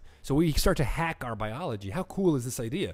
That we're hacking our biology. We're upgrading ourselves by hacking in and getting backdoor and Are we doing shortcuts that, and or fixing are things. we delaying the inevitable, brilliant next stage of existence? Are we in this Brilliant. life? You mean that we wake up into something maybe else? something after this stage is way better, and that's the natural progress. The natural progress is to move from this to the next. Well, that could and we're only just be the case clinging if this is on a to that dream. If curtain this is like a simulation and kitten. we're eventually waking up from the simulation, if this is a lucid dream, if this is limbo from inception, you know, that you spend 80 years in limbo and you get old before you wake up and become a young man again. But if that's the case, great. Look, awesome. I fucking hope so, man. I'm just not fully convinced. So I'm going to fight for my survival as passionately as I can now because So I you don't have think the evidence that there's anything else. So- and with no evidence, it's pretty hopeless. The So you despair think- is pretty vivid. It might be the big sleep. Eternity on both ends. Why can't, you know, the universe is eternal. Why can't we be? That's my Well, question. I think consciousness probably goes to sleep forever, but I think That's you a become shame. a part of. Is it? Maybe consciousness is really a tool to create action. Maybe it's a tool to move things forward. Maybe No, there's no doubt that it is, but it's a tool that found out that it enjoys its own. It wants to persist. it likes blowjobs. It enjoys itself. No, it It enjoys likes itself. to get drunk. We're self-referential. It's that recursive Yes, feedback yes, loop. We sure. know that we know that we Yes. know, and therefore consciousness, if it was a fluke or if it was by Yes. like emergent design, it has decided that it likes itself. Sure. It likes, like, you know, it likes free time. It likes to make art and sing songs. Not everything that it does is to build things and to be utilitarian and functional. Some things are pure pleasure. Like pleasure the robots in Blade The Runner. pleasure of being. They like being alive as well. There you go. So yeah, that could be what it is, right? Yeah. Rutger Hauer, remember? He really liked it. Yeah. He was bummed out. Yeah. Crazy. Kangaroos. Kangaroos who eat a flower that came from another planet. I'm telling you, man, super intelligent kangaroos. Would that be the shit? If kangaroos start yelling at you for fucking polluting, kangaroos start talking English like really quick within a couple of years. And they wear Catholic schoolgirl what's outfits. amazing about kangaroos is that they continue to raise. They have that thing, the pouch where they put their little babies. But it's almost like when the baby's born, it's almost like not ready to be born, and so they keep them in there, and that's kind of like. Well, they live in a terrible environment. Yeah. I mean, they have to protect that fucking thing. It's kind of amazing. They're living with these crocodiles everywhere. Right. Kangaroos that's a bad spot. Yeah. Australia's a shady fucking spot. The most venomous snakes. Oh, they got all kinds of shit that can kill you. And most of the country you can't live in. Most of the country nobody lives in. They live around the coast. Well, I think that's happening more and more. More and more people moving to cities, man. Most of the population lives in cities and will continue to live in cities. They found a reef of ancient simple organism shit. Yeah. That is like some 650 fucking million years old. Some insane. So it predated the idea of life on this planet, and they found it in Australia. Yeah, Australia is it's a crazy spot. It would be fun to go. Have you been? Yeah, I've been a few times. I've been to Sydney. Wow. Sydney twice. Great people. Really, That's really what I fucking hear. nice people, man. That's what I hear. And they have no ozone over there, man. They got real cancer problems. Right. Like all over their billboards are these pictures. They have like these skin cancer campaigns. So there's photos of people with big, giant, stitched up scars. Oh, bummer. Talk about because everyone's getting chunks taken out of them. Like you go out there in the in the sun with no sunscreen on, you get fucked up, man. It's important to wear sunscreen. Yeah, it's another level sun with no ozone layer. Wow. This giant hole in the ozone over there. So long to get there, right? Like 17 hours or something? Not quite. I think 15, something like that. I want to go. It's a lot. I want to go. But you know what? If you can deal with that just one day, I mean, what you do is, man, get a bunch of podcasts. Get a few movies on your iPad and just zone out and just go zen and say, this is what I'm doing, and don't freak out and don't feel like, fuck, I got to get up, move around. Just deal with it. It ain't that big a deal. Right. And then once you get there, holy shit. It's a Once beautiful you there, it's country, the Wizard man. of Oz, yeah. It's so gorgeous. It's so amazing when you think that the people from England caused that as a prison colony at one point in time. Like what a silly idea. Fascinating. Now all their actors win all the awards. Yeah, I wonder why they're so good. Yeah, Australian and British actors, man. They make good stand-ups too. There's a few Jim Jeffries, really funny stand-up from really? Australia. Yeah, and there's a couple of Americans that do really well over there, like Eddie Ift and Arj Barker. They go over there, and Arj Barker is fucking enormous over there apparently. Huh. Yeah, and they just like when I was in Australia, I was talking to people like, "What do you do?" I'm like, "Oh, I'm a comedian." Like, Arj Barker? Like immediately. Wow. Yeah. It's awesome. It's so close to like, it's nothing like America, but you could totally hang out there. Like you could live there. Like you wouldn't have to learn a language. People are very friendly. You'd have no problems. It feels slightly alternate universe. Yes, because very it's like much they so. speak English, but it's just another reality. Well, it's so far away that they drive on the other side of the road. Right. That freaks you out. Right. Totally. That whole England thing is a trip. Alice in Wonderland, man. Yeah, it's like, why are you on this That's side? why traveling is so cool, though, for shifting people's sense of like reality. Oh, like, yeah. expanding your consciousness because you're immersed in a sort of mirror world. Yeah. Where it's like, well, most things are kind of the same, but they're a little off. Yeah. So it's like reality has shifted a little bit. I think traveling is well, so it's cool important, to see like different a culture like Australia where socially, is really kind of like parallel to America, like really similar. I mean, not exact, but really similar. Like if you go over there and you meet an Australian guy who's your age, chances are you're gonna have a lot of things to talk about in common. It won't be it'd be different, but not alien at all. So it's kind of interesting that is happening on the other side of the planet. And that there's like some sort of a then you're there, really and you're modern like, civilization. Yeah. And they're like, these people live here and they dream here and they wake up and they go to work skyscrapers, here. And they've been living nice their cars. entire lives with a whole different set of priorities that have no bearing on my existence and that I didn't know about until I came here. And what really makes you trip out is when you watch their TV shows and they have like really popular TV shows you fucking never heard about. Parallel world, and a guy man. comes out and the girl comes out. Who the fuck are these people? Right. And everybody goes crazy. It's the number one show in Australia, mate. Right. I can't believe they're really on right now. Right. And everybody will sit down and get drunk. It's amazing. It gives you perspective also. Just You know what unhinges you from your reality. Yeah. Tunnel. It unhinges you a little bit. The one thing that I consistently get when I go to these places is how uptight America is. You know, when you go and you especially in Australia, they're so fun and they're so easy to hang out with and so generally friendly.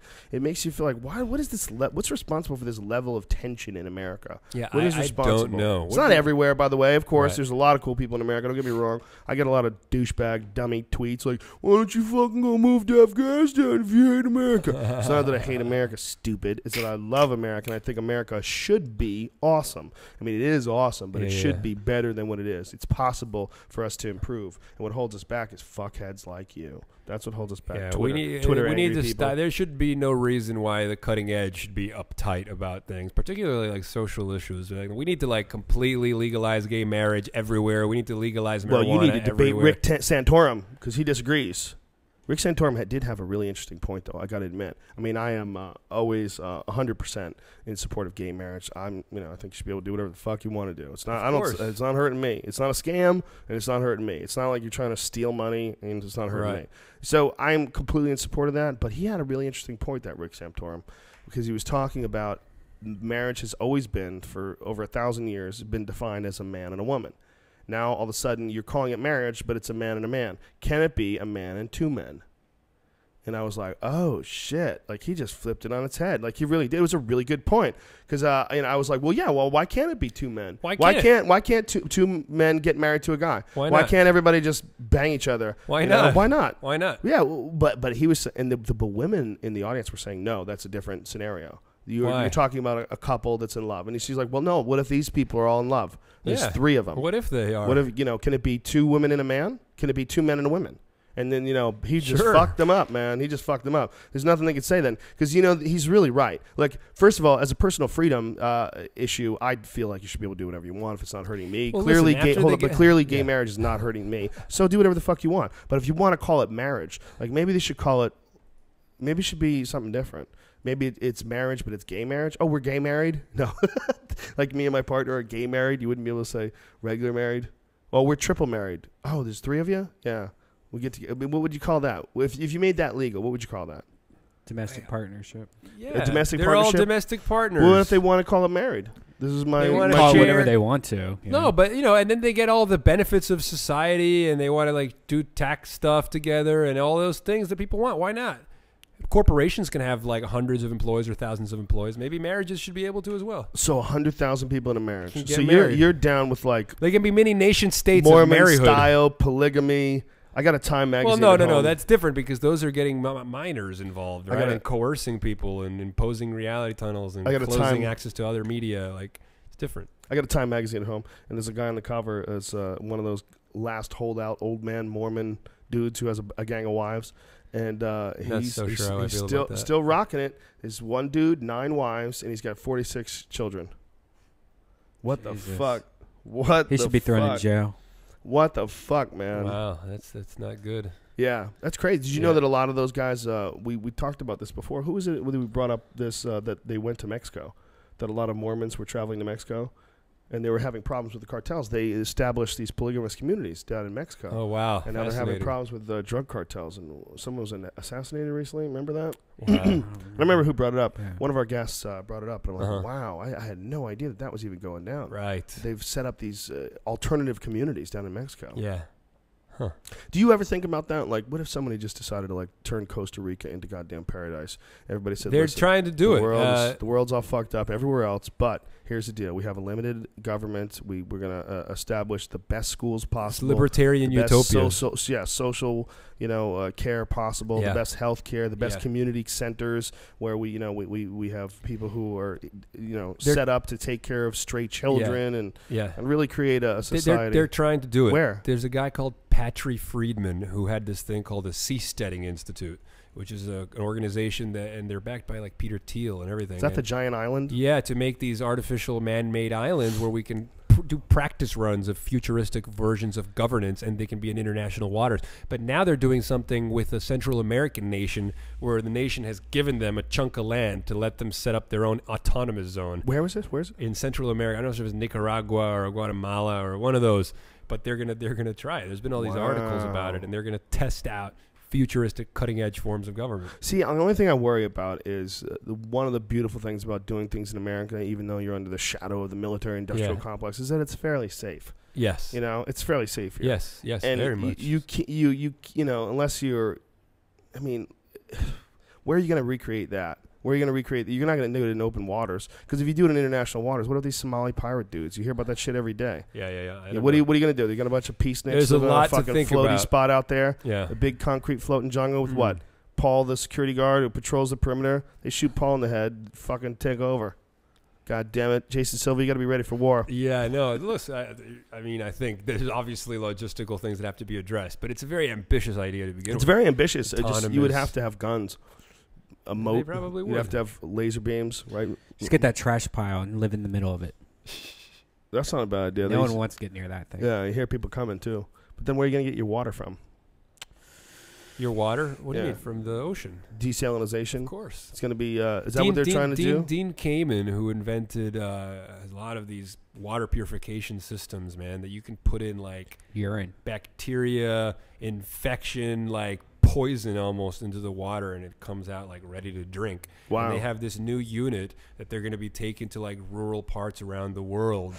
To these little villages, and that's like the number one cause of disease and illness in certain parts, dirty water, right? Right. And these things, like, are these small little self-powered devices, and they last forever. And it's like Dean Kamen and his water products, water filtration stuff. People should Google. How far? He's a genius. No, he already has like this new design. This new I wasn't going to say that. I was Oh. going to say, how far are they on the island thing, the artificial island?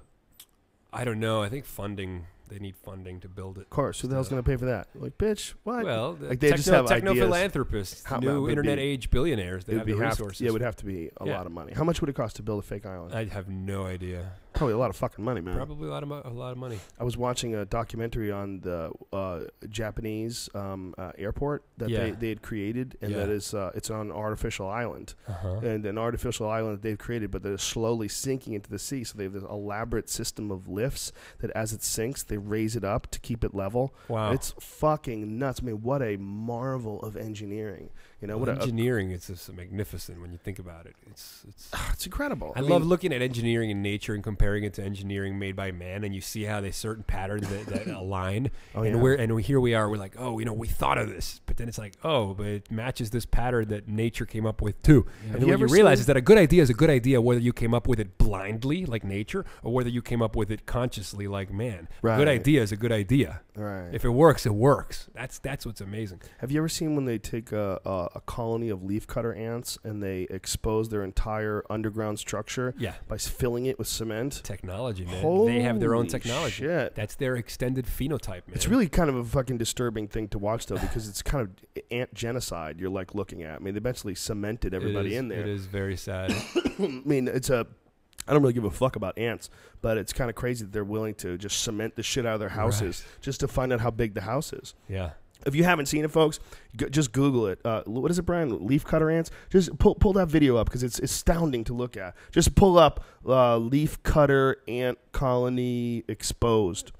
And these scientists, they found out that not only do they have these intricate structures, but they have vents set up so where they bring in like funguses and things that are rotting. Yeah. There's an ability for the gases to rise out through the air, so it doesn't pollute their little tunnels. There's so much emergent intelligence in the design, but do you know what the most amazing part is? There's no one in control. Yeah, it's all decentralized. It's all a bunch of individual local interactions happening simultaneously that together exhibit emergent phenomenon and emergent complexity. It's like a beehive. Occupy Wall Street. Beehives exhibit self-organization that emerges when all these billions of bees are working together to create this intelligent behavior. But no individual bee itself is intelligent. Yeah. That's amazing. And now they're saying that our neurons are the same, that we're not like a singular consciousness, but billions of non-intelligent neurons that together create synchronous, like transcendent effects. That consciousness emerges from the interactions of trillions of neurons, individual, local relationships happening in different parts of the brain. And that totally makes sense. Yeah.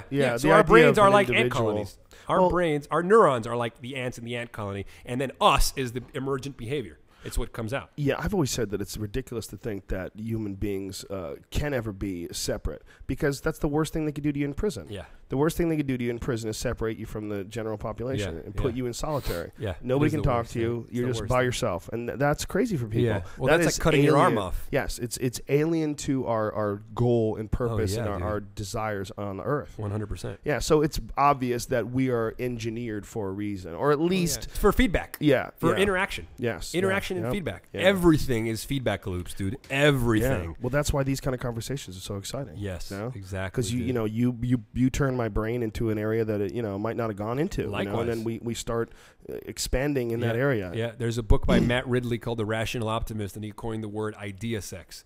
And he says that ideas coming together in open liquid networks, open channels of communications, are akin to genetic recombination in nature.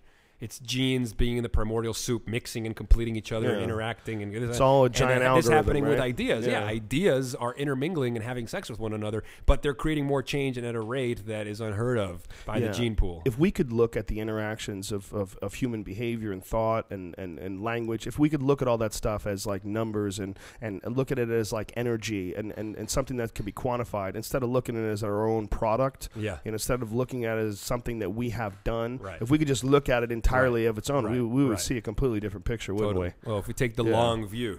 Yeah, we're a caterpillar, man.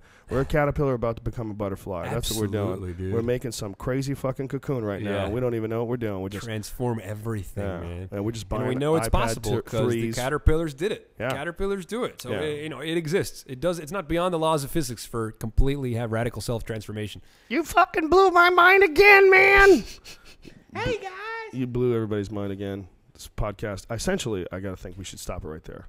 Because that's about 3 hours. Oh, well, that 3 was hours of craziness. Wasn't it about 3 hours, somewhere in there? Yeah. 2 hours, 40 minutes, something like that? Thanks again, brother. Dude, thank you, man. You're so very, awesome. very stimulating to talk to. Thanks, my friend. It's one of those. So are you guys. We have these conversations, and it just, you walk out and drive home, and just going, what the fuck, man? Thanks for having me, man. What is next? Yeah, well. No, you're so awesome at, passionately infusing these ideas in other people's heads. Thanks, brother. You have like a way of like when you get fired up about shit, like everybody around you is like, oh yeah. Yeah, dude, thanks, man. It's infectious, very infectious. Thanks, brother. And if people want to find you on Twitter, it's Jason_Silva. If they want to find you online, it is jasonsilva.com. And all of his upcoming lectures and all. Is there anything that people can see? Like, are there any places where the average person can go and buy a ticket and watch you perform live? The Economist Ideas Festival happening in Berkeley on March 28th is on innovation, and people can Google Economist Ideas Festival. Anyone can go to that. You can buy tickets for that, and so you don't have to work at Google. Yes, and on April 20th, when I speak at the National Arts Club, they have a website. You should be able to look it up. I think it's about like Dreaming Unlimited or something like that. And all in New York this City. Information is on thisisjasonsilva.com. Yeah, and I tweet about it all the time as the talks come up. The PSFK conference in New York at Battery Park on March 30th, you can buy tickets to. I'm going to be speaking at University of Pennsylvania April 2nd, actually. Beautiful. That's going to be fun. This class on psychedelics and visionary art and stuff. Dude, keep doing what you're doing. I love it. It's very exciting. Thanks, Thank you, everybody, for tuning into the podcast. Thanks for all the positive tweets and messages, and we love you, too. Thanks for everybody who already bought tickets for Atlanta, April 20th. The first show is pretty much sold out. It will be when I record my next special. So if you want to go, there will be tickets to the second show that will be available sometime this week. Like I said, probably somewhere around Wednesday, and I got a lot of other shit going on in the future too. Louisville, Kentucky, that's soon. When is that, Brian? Any ideas? Louisville, Kentucky. March 30th through April 1st is Louisville, Kentucky, and then we're in Hermosa Beach is actually before that. March 23rd and 24th at Hermosa Beach, the Comedy Magic Club, one of my favorite clubs ever, and then 420 in Atlanta. 420 is when I'm going to do my special. It's so cliche. Bro. It's so cliche. As a corny pothead, I couldn't resist. Thank you to the Fleshlight for tuning in and saving our souls with their plastic vagina. Does that work? No. I need to come up with a new commercial. Thank you to the Fleshlight for being there for Lonely Boys. For being easy. Thank you for being, but not that easy to clean. You're a little complicated. No, it's not. It's a little super bit easy. It should, at the end of it, should be like a garbage disposal. It just eats loads and then turns it into love and sends it out through the universe. It's really easy if you like to suck your own cum out of it. So, Brian, so not necessary. Jason Silva's here. He's a serious man. You don't need to do that in front of him. You fucking freak. Thank you to Onnit.com. ONNIT. Oh, yeah. What did I say? Fleshlight. Enter in the code name Rogan. 15% off. You already know that. You heard the first half of this fucking podcast. Go to Onnit.com. Enter in the code name Rogan. Save 10%. There, it's over. It's done.